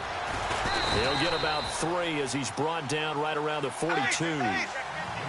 Not much happening there on first down. I thought there might have been a hole for a split second. Yeah, but it dried up pretty quickly, didn't it? Closed fast. Bortles now to throw. And he is going to be hit and taken down. Bortles sacked. Carl Nassib in there to get him his second sack now of the afternoon.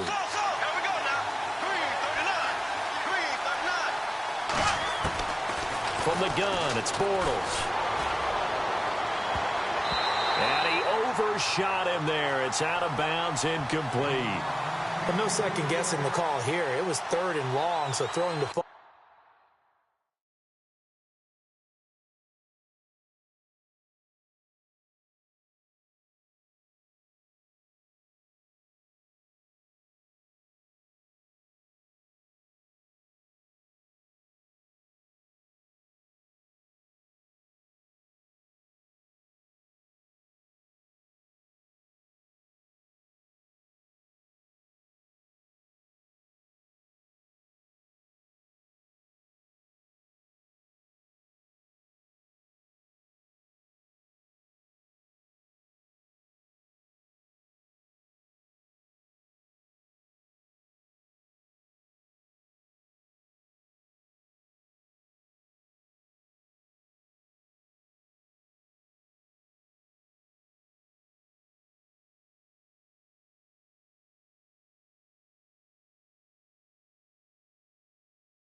Hello, everybody. I'm Larry Ridley. Welcome to Madden 18 on EA Sports. Today's matchup features a very good rushing offense. The Falcons are top 10 in rushing TDs, And they'll go up against the Raiders team that wants to keep the running game in check. All right, we appreciate it, Larry. It's our exclusive coverage of the National Football League on EA Sports. Nothing like the fanfare of introductions to an NFL game, and that was in evidence a moment ago. Fireworks, pyrotechnics, you name it. This crowd is ready as their guys get set to match up between the Oakland Raiders and the Atlanta Falcons. And all that worked, but he stopped where he ultimately would have been had he simply taken a knee, and that's the 25-yard line.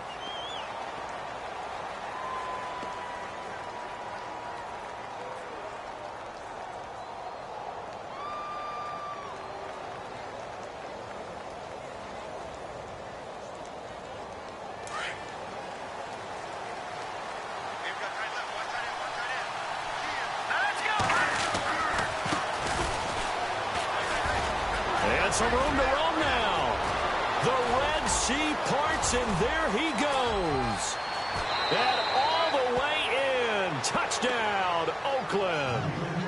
A big play there. His 5th touchdown now on the year. And the Raiders have taken the early lead.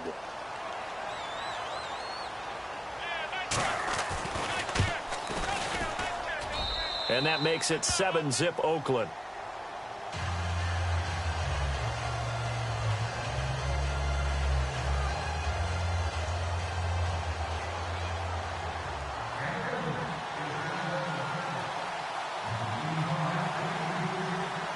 Set now to kick this one away, and off it goes. This is taken about 7 yards deep.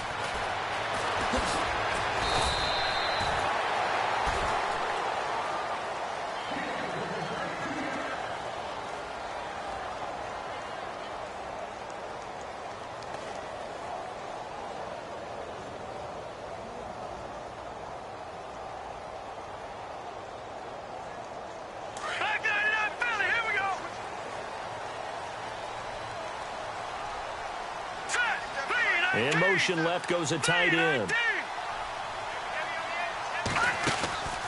The play action fake. They'll look to throw. It's a loss of a yard there, and now 2nd down.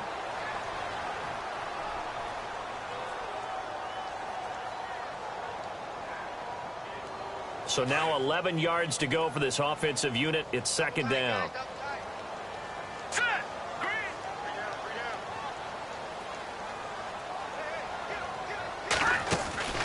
Here's a play fake as they set up to throw. Steps away to his left. And he's going to have to eat this one as down he goes.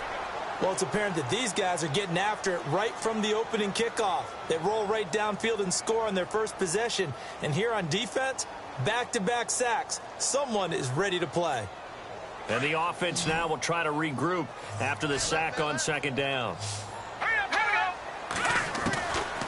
Now on 3rd and long, they'll look to throw. Throwing left side, it's complete. 23 yards on the play.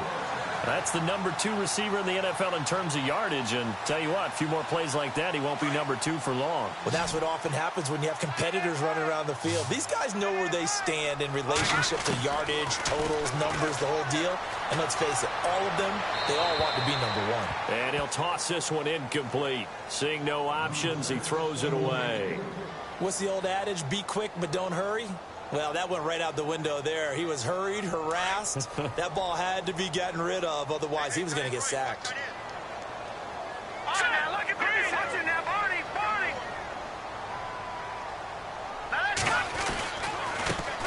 On the ground, this is Derrick Henry. He'll take this from the 40 up to the 45 for a gain of 5. It's really simple to say that they know their identity, that they are a passing team. But one of the reasons that they're so successful, they know how to mix in the run and make sure that they keep the defense off balance and not able to just simply say, let's go get the quarterback and disrupt things.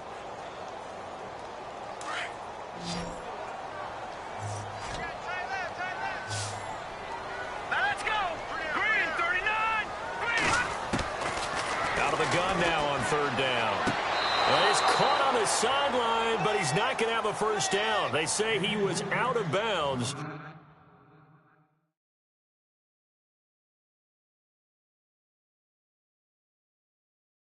So a big call there that brings up fourth.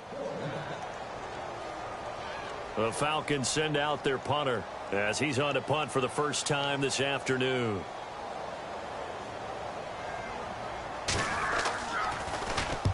He was only asked to punt once in the victory last week as he sends this one away. And this one's out of bounds. Should be inside the 10, I think it is, at the 6-yard line. The Raider offense now making their way toward the huddle. And they hit the home run last drive. One play on the ground all the way to the house. Now the defense, maybe they're expecting a run here. Partner, I love your description because when we talk about hitting the home run, we're usually thinking about a passing play, aren't we? Something in the air, deep ball. But how about them just taking it big-time jaunt? Now if you're coming back out, now they've established this run game, the play-action pass could very well be open. Now a handoff looking right. Despite some tough running, he's still wrangled down shy of the 15. Just a gain of a yard there, and now it'll be third down. I once had a defensive player in the NFL tell me, if I beat and dominate the guy across from me, I'm helping my team.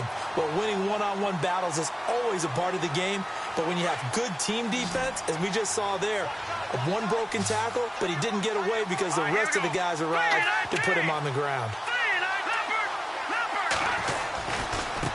Now a handoff as they run left side. And he fumbled it. It's on the ground. And the Falcons say they have it. They do. The psychology of the game never ceases to amaze me because you would think there would never be a fumble from what we hear from coaches all the time, right? And how much they practice not fumbling. Practice it, preach it, talk about it all the time. You would think no one would ever turn it over. Yet they are humans out there running around, and we just saw another one. Opportunistic by the defense. Now let's go! Detroit! Detroit! Leopard! A first down carry for Henry. Running right through him. And he is into the end zone for a Falcon touchdown. Derrick Henry, his 11th touchdown of the year. And the Falcons are an extra point away from tying the football game.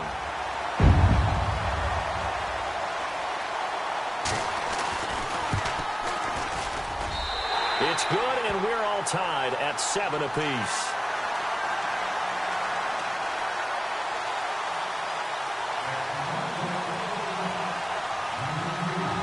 So a tie ball game here as the kick's away. That'll be taken in the end zone. And he'll probably wish he'd reconsidered here. It will cost him 10 yards as he's down at the 15. Well, conventional football 101, tells us if you don't get it back to the 20-yard line on a kickoff return, that's a disappointment. But some of these teams, special teams coaches, with approval by the head coach, they give them full authority to go ahead and bring it out and try to be aggressive. Almost what we call the green light, red light theory. Green light means go, red light means stop. Looks like he had green on that play. And down he'll go at the 25. 10 yards on the pickup there, and it'll be second down. Here we go now. Amato now. Off play action. He's going to flip one out here to his running back. And he is out of bounds on the other side of midfield. A good pickup there, 26 yards. So many times you hear today's NFL described as a space game. Get your best players into space with the football in their hands. That's why sometimes you just swing it out to your runner, get him out in the flat, and let him have a chance to make people miss an open field.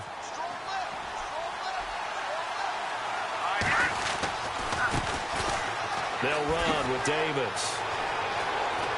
And he gets this inside the 35-yard line.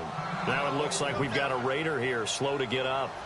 While the trainers take a look, we'll step aside.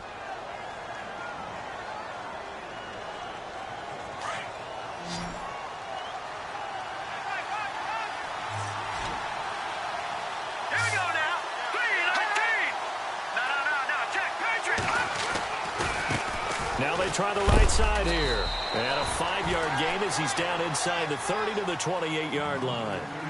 Getting the sense, Charles, they're going to put a big emphasis this afternoon on the run game. And why not? What we're seeing so far, it's working pretty well from them. And here's the best part.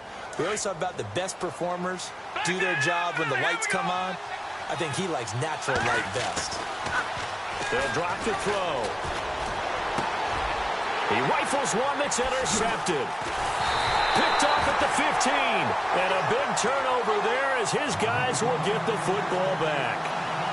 He had a little bit of the turnover bug last week. 3 interceptions. Not an absolute disaster, but another one here. Do you start to get a little worried? You worry about your team as a whole because you have to find a way to make those interceptions, quote-unquote, go away. And that means your defense. They've got to go out there on second chain and at least hold people to field goals. And if that keeps happening, they lose confidence in the quarterback, and then no one plays well. He's got his man on the crossing route. A really nice gain of 25 yards. We talk about mobility on quarterbacks all the time. Here's where it really pays off. Able to move, evade, and is accurate throwing on the run and picking up a first down.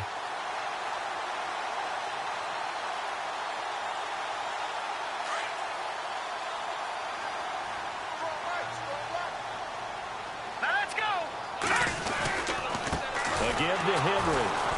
And he will be brought down at about the 43 that time.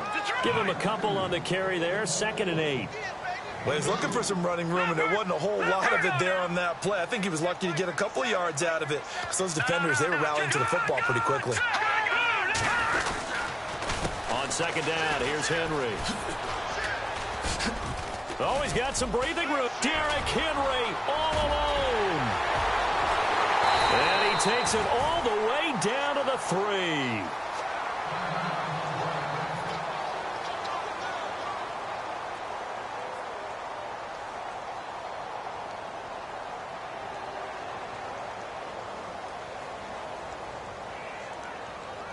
So after that big gain, let's see what else the offense has up its sleeve. They come out here in the eye. Trying to punch it in with Henry. And he will push his way forward down to about the 3-yard line. Only a yard on the pickup there. 2nd and goal. He's already scored once. He definitely had his eyes wide open trying to get in there a second time, but I thought that was a really nice play defensively to deny him. Yeah, it was, as you said, keeping him. And he gets in. Touchdown, Atlanta. Derrick Henry, his 2nd touchdown of the game, giving him 12 on the season. And the Falcons have taken the lead. And a pair of rushing touchdowns now for him in the first quarter. And I'm liking what I'm seeing from his big guys up front because they're winning the leverage game. How many times we talk about low man wins, right? Move the defensive front aside, create those gaps and holes. He's found his way through them for 2 touchdowns. And after both of those touchdowns, he went right up to that O-line and hit each of them on the helmet. He recognized it. That's a smart man. You know what else he should do? If this continues, take them all to dinner. This fielded a few yards into the end zone. And the decision to bring it out will cost him about 5 yards as he'll get this only back to the 20. So out come the Raiders. And in enemy territory last time through the interception. We'll see what they do on this drive. Can't wait to see how it alters what they decide to do in play calling. Do they continue to throw the ball? Do they want to lean more on the running game? It'll be an interesting sequence of plays that they've got coming up. Does it often affect the play calling with the interception? How much does that change what you do? I think it does depending on why the interception was thrown. Sometimes it's just a matter of the defense made a great play, so you continue to come back. But if it's on you, if the offense just doesn't have the confidence, if they're a little bit shaky, maybe try and take the pressure off and run the ball a little bit.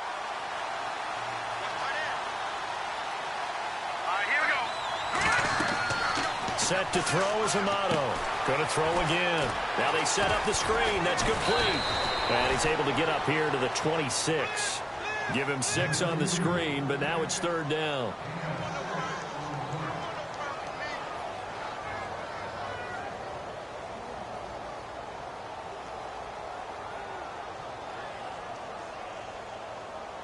And on 3rd down, a nickel formation here defensively.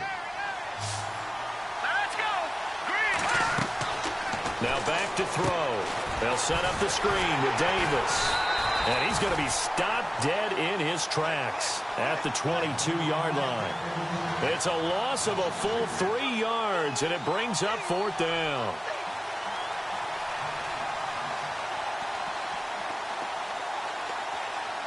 Here's Thomas Morstead on now to punt it away on 4th down.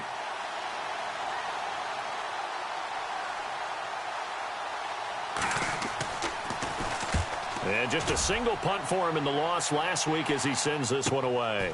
Pulled in at the 24. That'll wind up being a 50-yard punt, though they do get 10 back on the return. And the Falcons will be taking over 1st and 10. Our first look at the NFL scoreboard comes from Green Bay, and it's the Bears who are off to the early lead. We'll keep you updated on that one as it progresses. Off the play fake, he'll look to throw. He sets to fire deep. Into double coverage, and it's intercepted. Picked off down near the 5. Stays on his feet. And a good return here as he takes it up past the 30-yard line.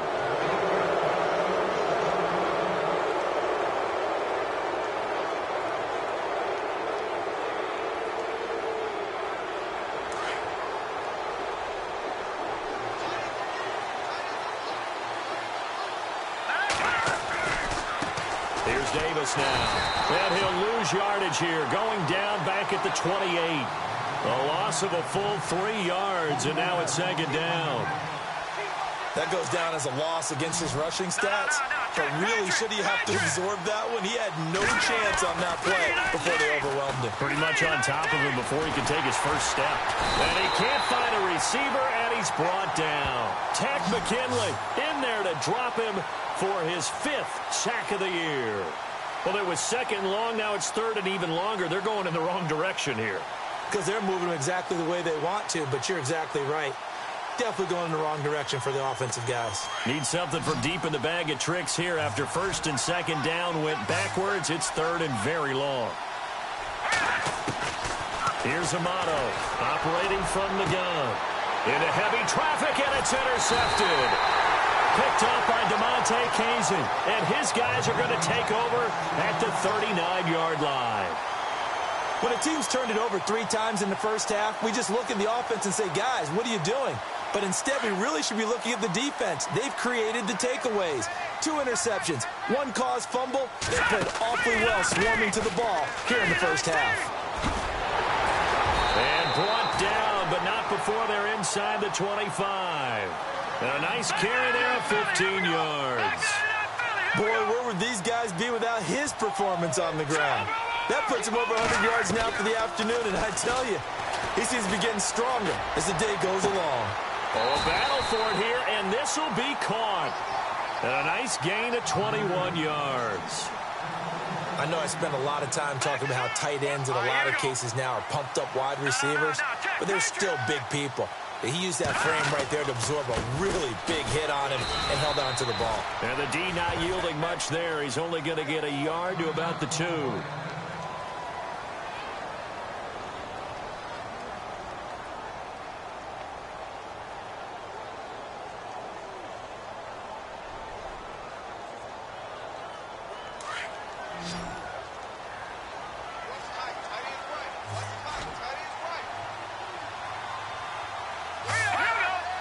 Second and goal from the 2-yard line. They'll give Henry another shot. He fights forward for a couple with a penalty flag down.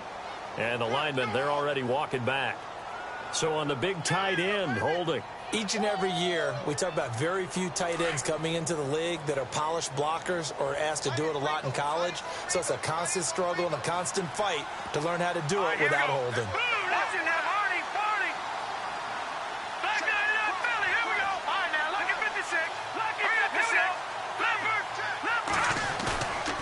Play action, they'll throw. And his throw here's incomplete. Coverage was very good that time. A nice job to smother him as the ball arrived, and that ensured an incomplete pass. And it keeps 6 points off the board.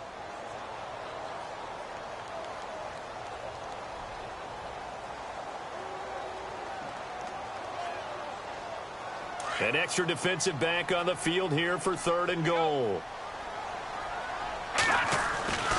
Here's Henry. And able to break 1 tackle, but then quickly brought down. But a nice little gain. Now whistles, and the Raiders are going to signal for a timeout. They'll have 2 remaining as we step aside here in this 2nd quarter. The Falcons will call on Matt Bryant for the field goal try. From the left hash, he'll have to cut this at a tight angle. And Bryant's kick is good. And they will move up by 10 now, 17-7. It's good to be the kicker for the top offense in the NFL, and Matt Bryant was that in 2016. Led the league in scoring with 158 points, but boy, does Atlanta find him valuable. So dependable and clutch. And he's been valuable in this league for a while. Hard to believe he's been around since 2002.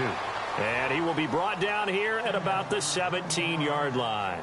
And now Oakland ready to take the field.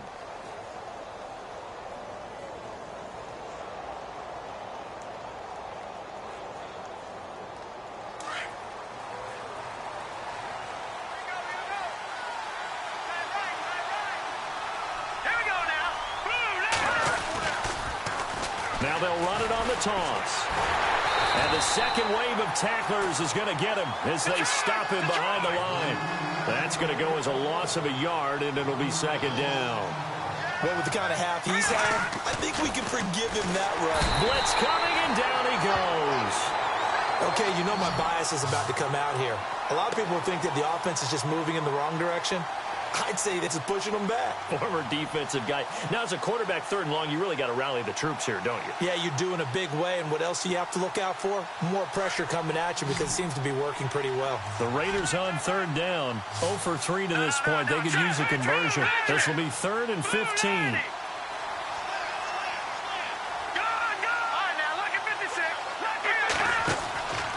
He'll look to throw.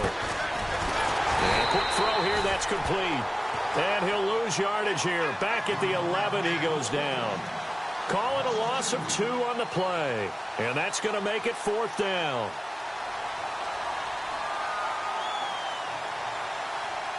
Here's Thomas Morstead now.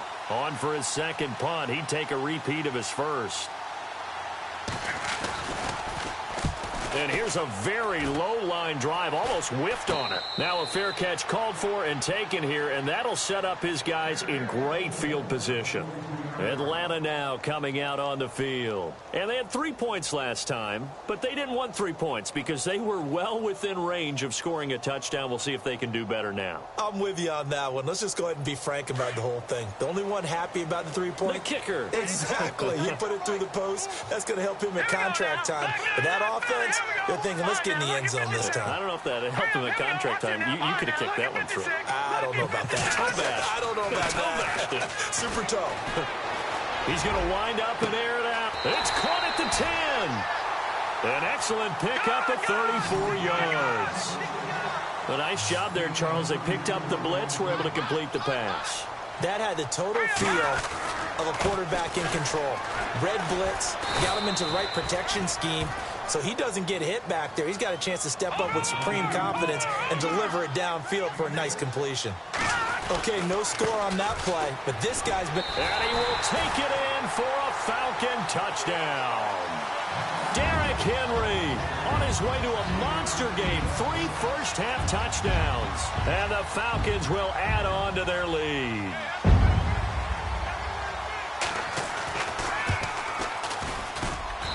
And that'll make this a 3-score game as the lead moves to 17.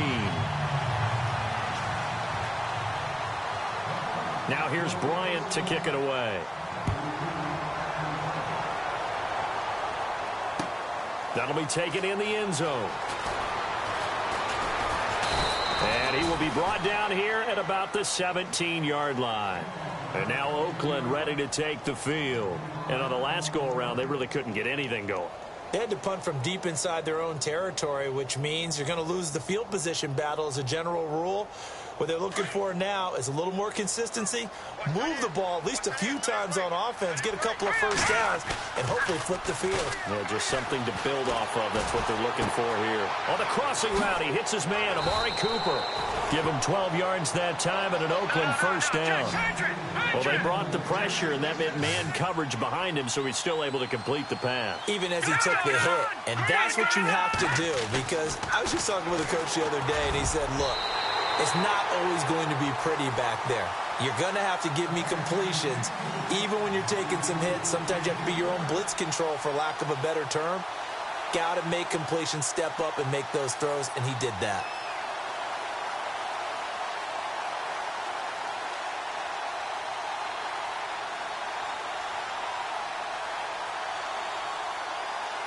The game clock sitting at 2:02, so they'll get one play before the 2-minute warning. Now let's go.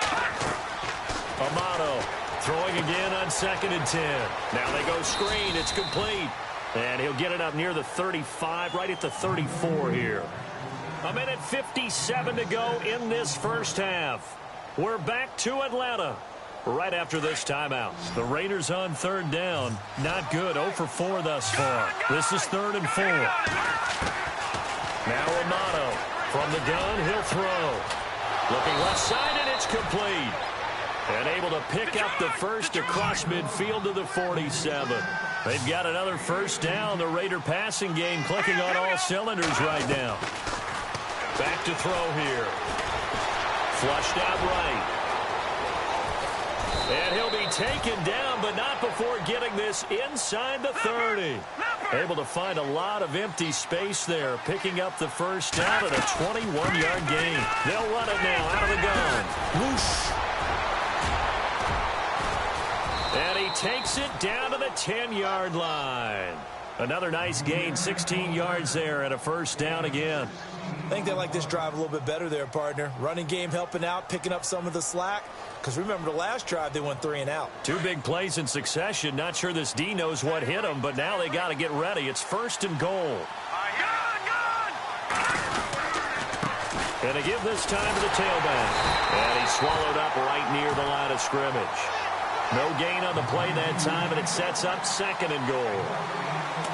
Sometimes play calls boil down to philosophy. You know you're facing one of the top 10 units against the run in the NFL. So do you decide to keep smashing against them, or do you decide to throw the ball here?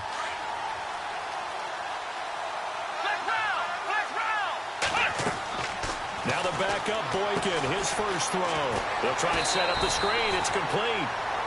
Now hold everything here. We're going to get a timeout by the offense, as the clock will stop with 33 seconds to go in the first half.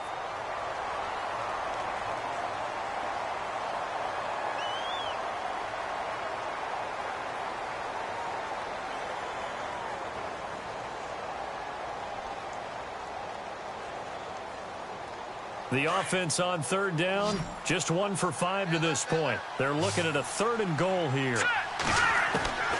Amato now, operating from the gun. Hard throw, incomplete. All right, need you to check my eyes here. This entire unit defensively, I think, has looked really strong in the first half, especially in the secondary. They've been cohesive, fast to the football. We just saw another example arriving there to help knock that one away. And he pulled it. Oh, my goodness. It's no good. He missed it. And this score will stay right where it is. So we would have figured that one to be 3 points in the bank. But this game, you know, can be unpredictable at times. Yeah, he knew he needed to pull it ever so slightly to get it going in the right direction. But he seemed to put a little too much on it. And from short range, that is a bad miss for an NFL kicker. They go play action here on 1st down. And he finds a man with a crossing route. And they'll get him down here at the 23. 7 yards, the pickup on the pitch and catch. Now the Falcons going to use one of their timeouts, as they'll stop it with 13 seconds to play in half number 1. Brandon, so many times we see the crossing route start as a quick hitter, but in this play, he had time in the pocket and waited for him to clear going across. They'll look to throw. Escaping the pressure. And he can't find anywhere to go with it. And he goes down. And this offense going to elect to burn a timeout with 5 seconds remaining in quarter number 2. The Falcons on 3rd down. Just 1 for 3 thus far. This is 3rd and 7. They'll throw now on the final play. And the pressure gets to him again. So we are at half. Well, why don't we hold off on the halftime update after all? Seems like everyone's ready to go here for the second half in Week 8 in the NFL.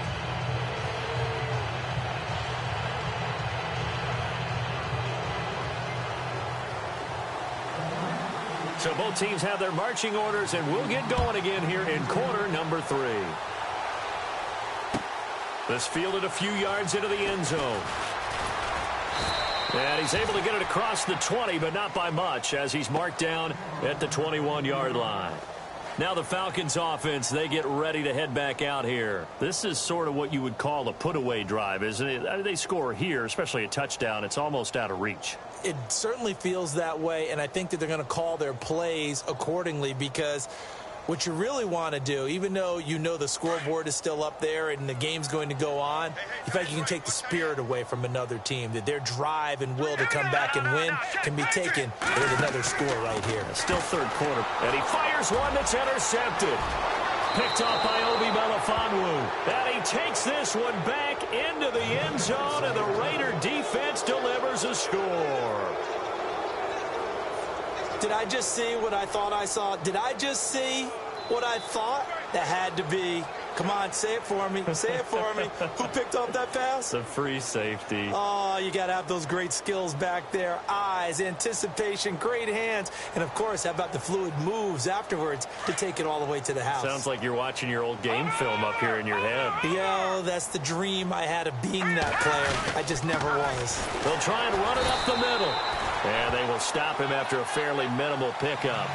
I know they didn't tack on the 2 points, but I liked their attempt. After the interception return for a touchdown, I was thinking to myself, forget kicking it, go for 2, and they did. Well, yeah, and everybody's scrambling. Maybe you catch the defense on their heels. They weren't ready to be out there. Yeah, it's almost like a sudden change, right? There's a turnover, you take it away, they stuck it in the end zone, keep the momentum going. Give credit to the defensive guys for rallying and stopping that 2-point attempt. Atlanta now coming out on the field. The third quarter has not been kind to them. After they built that lead at intermission, they've seen that lead shrink. And how much of that is simply execution? How much of that is maybe you lose your edge a little bit because you've got a lead? And you do have to credit the other team some, because they've made some adjustments to start to slow them down.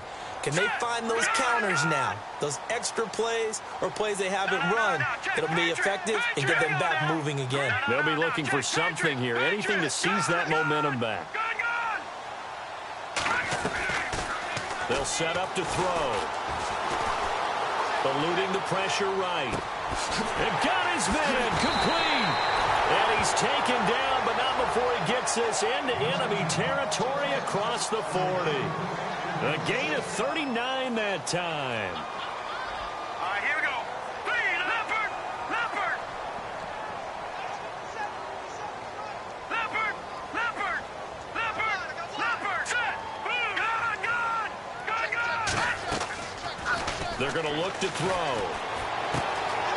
Firing quickly here, and that's complete. A nice pickup there of 11 yards, and it'll move the sticks. When this offense can get their tight ends involved, they can move the football. Here, a nice route, able to look it in, and picks up the first down.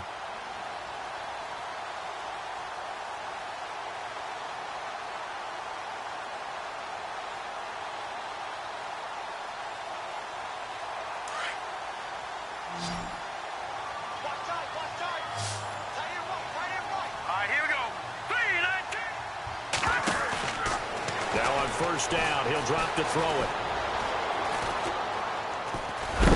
And no escaping this time as he'll go down. They got him for a sack.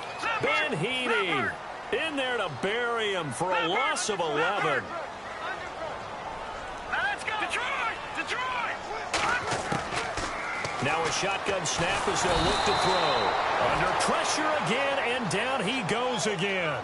Eddie Vanderdoes in there to get him, and this pass rush strong now. That's sacks on back-to-back plays. Need something from deep in the bag of tricks here after first and second down went backwards. It's third and very long. And the D looking like they may blitz.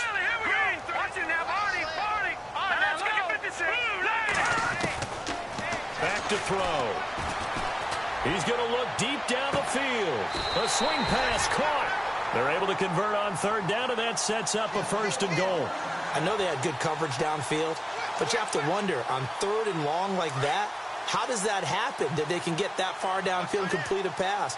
You got to guard the sticks, understand where you are, so it's almost like someone fell asleep at the switch, and now that the play's been completed, they've got to dust themselves off on defense, pick it up, and figure out how to not let that happen again. They'll say no gain on the play, and it'll be second and goal.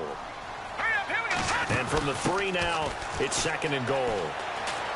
And this time the yards won't come so easy as they'll, in fact, tackle him behind the line.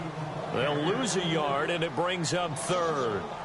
2 straight shots on the ground. Now on third, do you go to the air? I think the possibility exists, and if you're doing it, you're probably going play action since you ran it twice.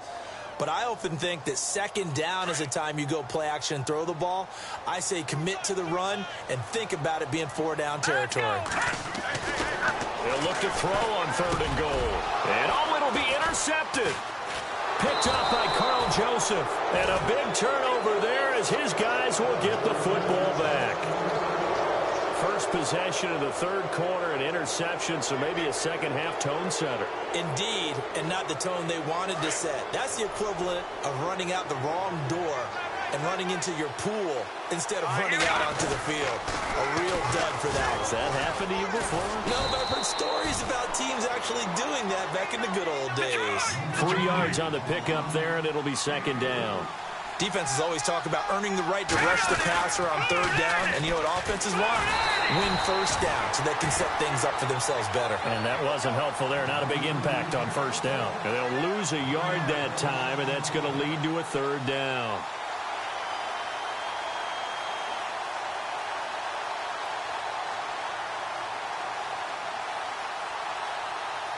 The Raiders on third down. They've had their troubles. Just 1 for 6. This is 3rd and 8. Looking to throw. Oh, it's a screen pass. That's complete. The ball comes out, and the Falcons say they have it. They do. So the defense there, opportunistic. It's nice to give them credit, isn't it? Because so many times it's more a matter of what the offensive guy didn't do. Didn't secure the ball, didn't cover up. In this case, let's just give credit to where it belongs. Knocked it free, made a big play.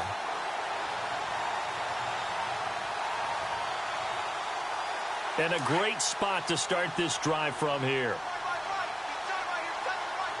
Here we go now. On the counter, it's Henry. And some room to work.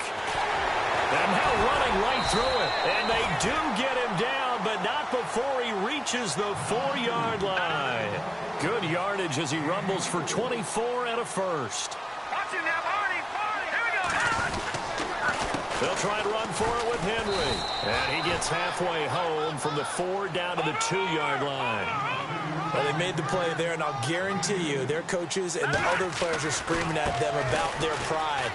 And he gets in. Touchdown, Atlanta. Derrick Henry taking it in from 2 yards out. And the Falcons use the short field to their advantage as they cash in for 6. And the lead is up to 18 now.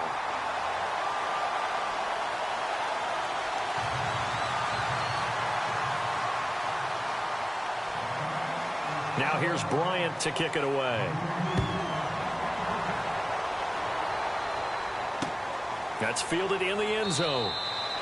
And no run back here. This will be a touchback, and it comes out to the 25-yard line. The Raiders offense now, they trot back out. And last time, not only the turnover, but that turned into 6 points. They got to make up for that here. We always hear about empty possessions, but some are worse than others. You can have an empty possession, pump the ball away, get yourself set to play defense, but when you turn it over, it changes momentum. And he's going to be wrapped up and driven down. Takk McKinley in there to get him, and that's sack number 6 for him on the year. A rookie QB struggling, gets thrown down to the ground there, but, you know, maybe this game, it's not over yet. Oh, the pressure too great, and he goes down once more. So, Brandon, we've sat in with a lot of coaches, and when they talk about things they want to accomplish offensively, I'm not sure that sack and sack are on their play sheet.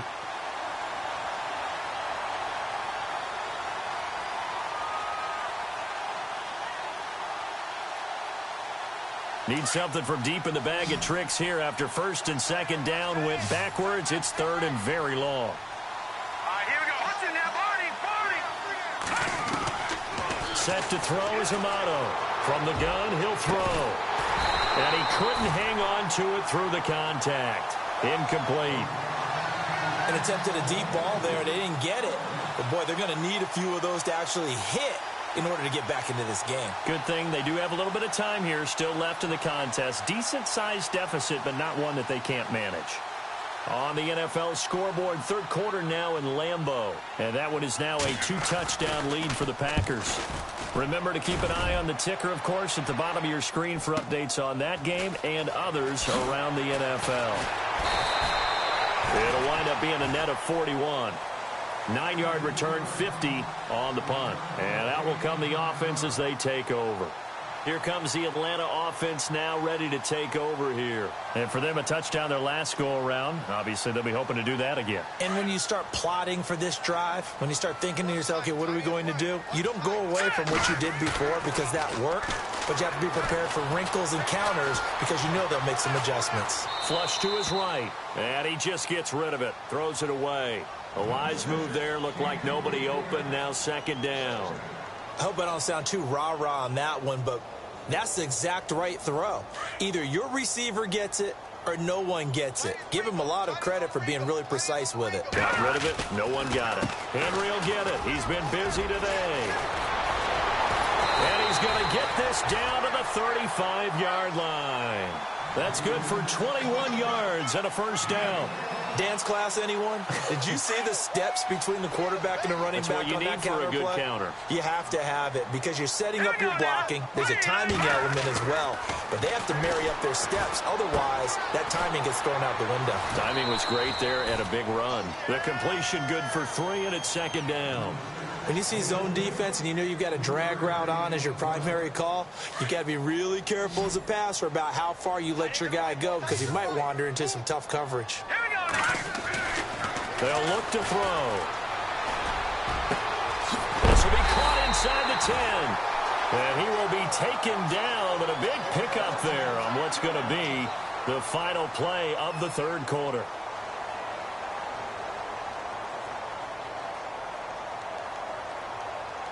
And from the 9-yard line now, it's first and goal.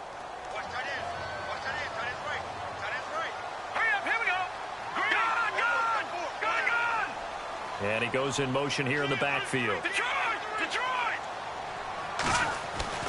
They'll look to throw here.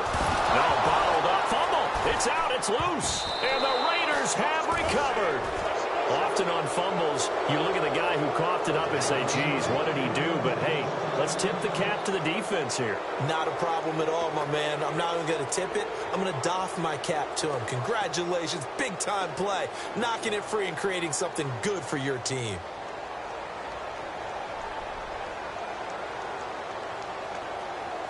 And this is one of those bang-bang plays, Charles. Did the knee hit first or did the ball come out first? This is where you need that 20/20 eyesight, don't you, Brandon? You've got to see which one happened first. If the knee hit the ground, then they will keep possession. Back there, Philly, here we go. All right, here we go. He'll drop to throw. Rush coming, and he's taken down. Jonathan Hankins in there to pick up his second sack now of the afternoon. Offensively, they're going to have to figure this out before next week. 7 sacks in one game. Yeah, and that's more than any quarterback should have to bear. And if this continues on, there will be another quarterback in the game because no one can stand up to this week after week. On this day, the ground has been his, but at least on that individual play, we just saw the defense finally with a win. Yeah, they finally got one, and that's a win for them, but all game long, he's seen the holes, and they've been huge for him. Kind of like a baseball hitter in the zone. The ball seems bigger, and he's just whacking it. These guys, they've got it going today. So it's 3 more points, and that widens things out even further here in the fourth. Hey, in this league, you can never have too much. So if you're in range, grab the 3 whenever you can. This is fielded a couple yards deep. And nice work on the return as they'll start their drive just past the 30-yard line. And now Oakland ready to take the field. And they're coming off a 3-and-out, my friend. I think they've got to look at that play sheet and go to a spot that they haven't gone before. Time to shake things up a little bit to try and get this offense moving. Okay, so how do you do that? How do you shake things up? You look at what you called before, realize it hasn't worked so well. Pressure brought in, and the Falcons get there for the sack. Brandon, I think you understand the type of afternoon this offensive line is having. It is a long one for them. Long for you to spend it with me.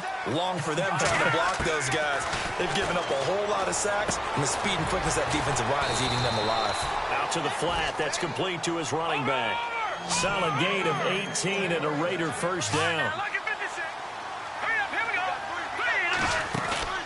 Now a play fake here on first down. And no escaping this time as he'll go down. They got him for a sack. This has been a tough one for this offensive line. It appears almost like they've been on roller skates this entire game, the way they've been pushed around. 6 sacks given up in this one.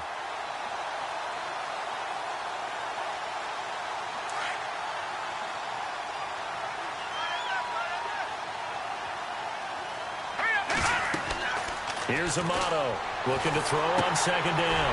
And he's going to be intercepted a third time. Picked off near the 32. And his guys are going to take over at the 31-yard line. So now he's equaled his interception total from a week ago. Remember, Charles, he had 3 last week. And you know, all week long, he vowed to take that number down. Told the guys on the team, don't worry, things are going to pick up. I've got this. But he is in a major league rut right now. Let's see if his teammates can pick him up along the way. You're right. He talked about being cool, calm, collective, rebounding. Not rebounding right here. They give him 14 yards that time and a fresh set of downs. And now inside the red zone, the offense will operate. Watch it now, Barney. Barney, here we go. 3-19.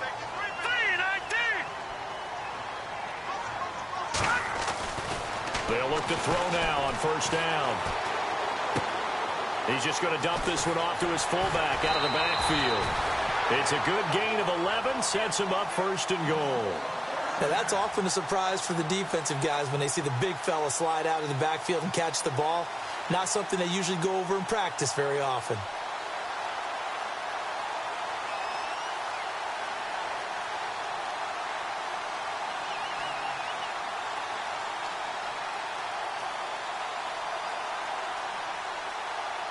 So the offense has it, 6-yard line, first and goal. All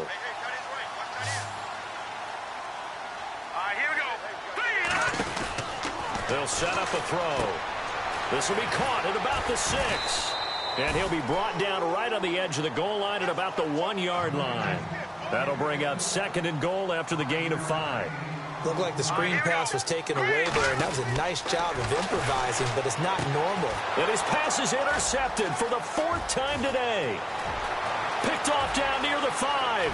He's at the 50. He's at the 30. The 20. 10. And the Raiders are in for 6. Touchdown. This game's still fairly well in hand, but I think now you go conservative, don't you? Go into your shell, just run the football? I think you have to, but you also have to tell your backs, make sure you're really protecting the football because you're going to run into a stacked defensive front, which is why they were throwing the football before, trying to make sure they just get their backs, really beat up in that situation. Now, good luck to them.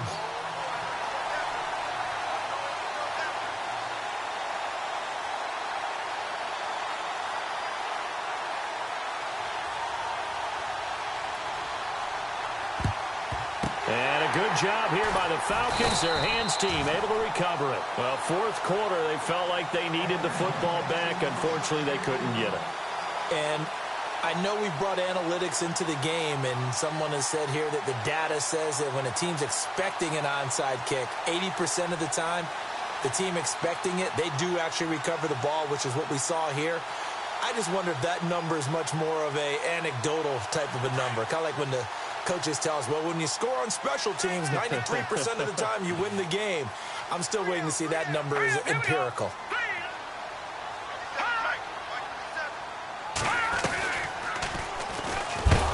And a big collision there as he winds up flat on his back, right at the 45. That'll wind up going for a loss of 4. And it'll bring up a 2nd and 14. Flushed out right. And he's got his favorite target yet again. It's complete. And he's going to get this inside the 30. He got 18 yards out of that one, and it gets him a new set of downs. First down and 10 now for the offensive group.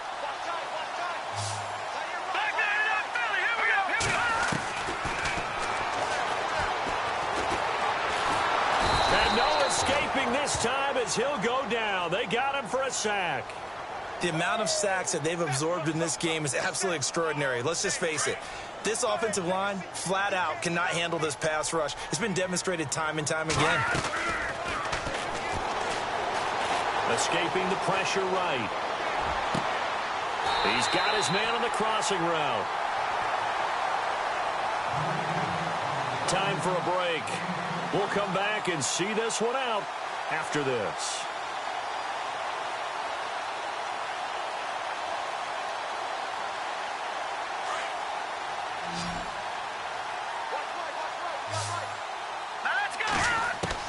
That one looks like he'll throw here.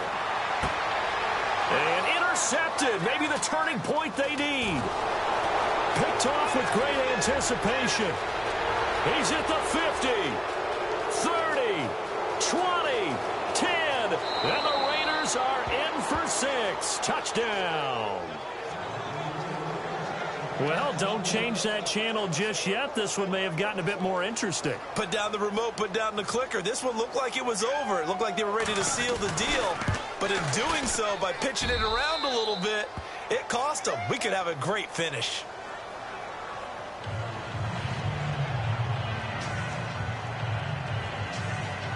So here we go. They'll need the recovery, obviously, then a touchdown and a 2-point conversion to tie. And a good job here by the Falcons. Their hands team able to recover it. A tough one there. They certainly wanted that when they needed it, but they didn't absolutely have to get it. They still do have 3 timeouts. You're exactly right. They had to attempt it. But even though they didn't get it, as you noted, with 3 timeouts, if they can get these stops on defense, all hope is not lost. And they'll start this drive with very good field position.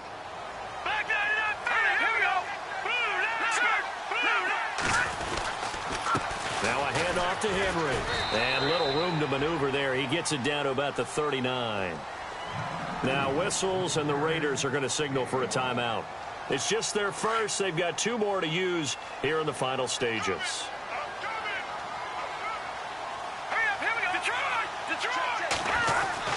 A 20th carry now for Derrick Henry. And he'll get inside the 40 to maybe the 38-yard line. Now the Raiders are going to use another timeout here. That'll be their second, so one more chance to stop the clock here, and we'll be back. The Falcons on 3rd down, lacking much success, just 2 for 7 to this point. This is 3rd and 7. Running left, it's Henry. And some room to maneuver. And he gets it all the way down inside the 10 to the 5-yard line.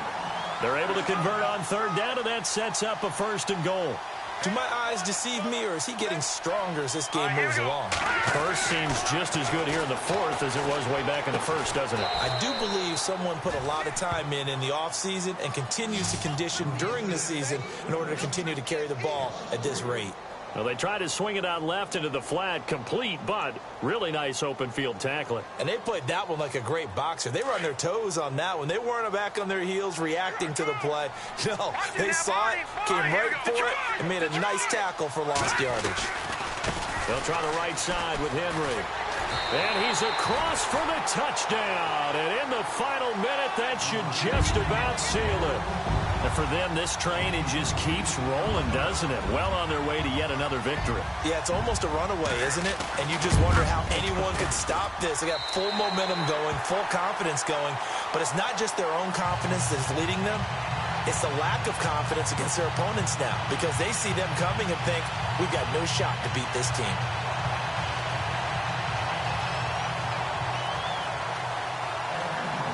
Now here's Bryant to kick it away. That'll be taken in the end zone. And a nice return sets him up pretty good here at the 30-yard line. And now Oakland ready to take the field.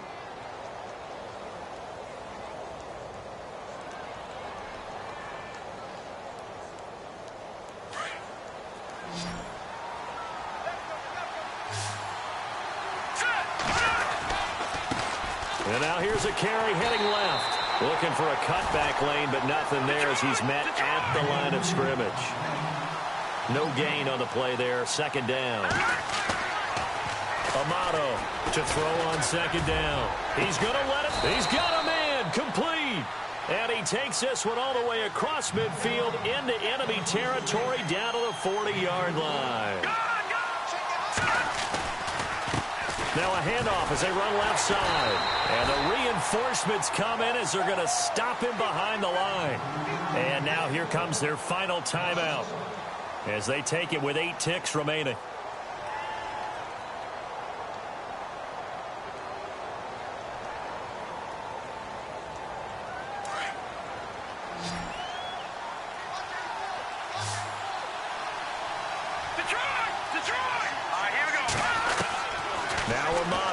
Looking to throw on second down. And this is incomplete with a clock showing just 3 seconds left. My high school coach John Ford used to say all the time, if you're in a bad situation, laddie, don't compound it with a bad decision as well. And I think that's what we just saw there. Harassed in the pocket, and he throws into double coverage anyway. He called you laddie? He called me laddie, and that was the nicest thing he called me. One final shot. They'll look to throw. Quick hitter here. It's complete. Past the 20. And a little bit of a consolation prize there. He's into the end zone. Won't win them the game, but they do get the score with all zeros showing. But some fantasy players are really happy with that score. Doesn't affect the outcome, but, hey, nice job there to put it in the end zone for the final play. Could it affect other things?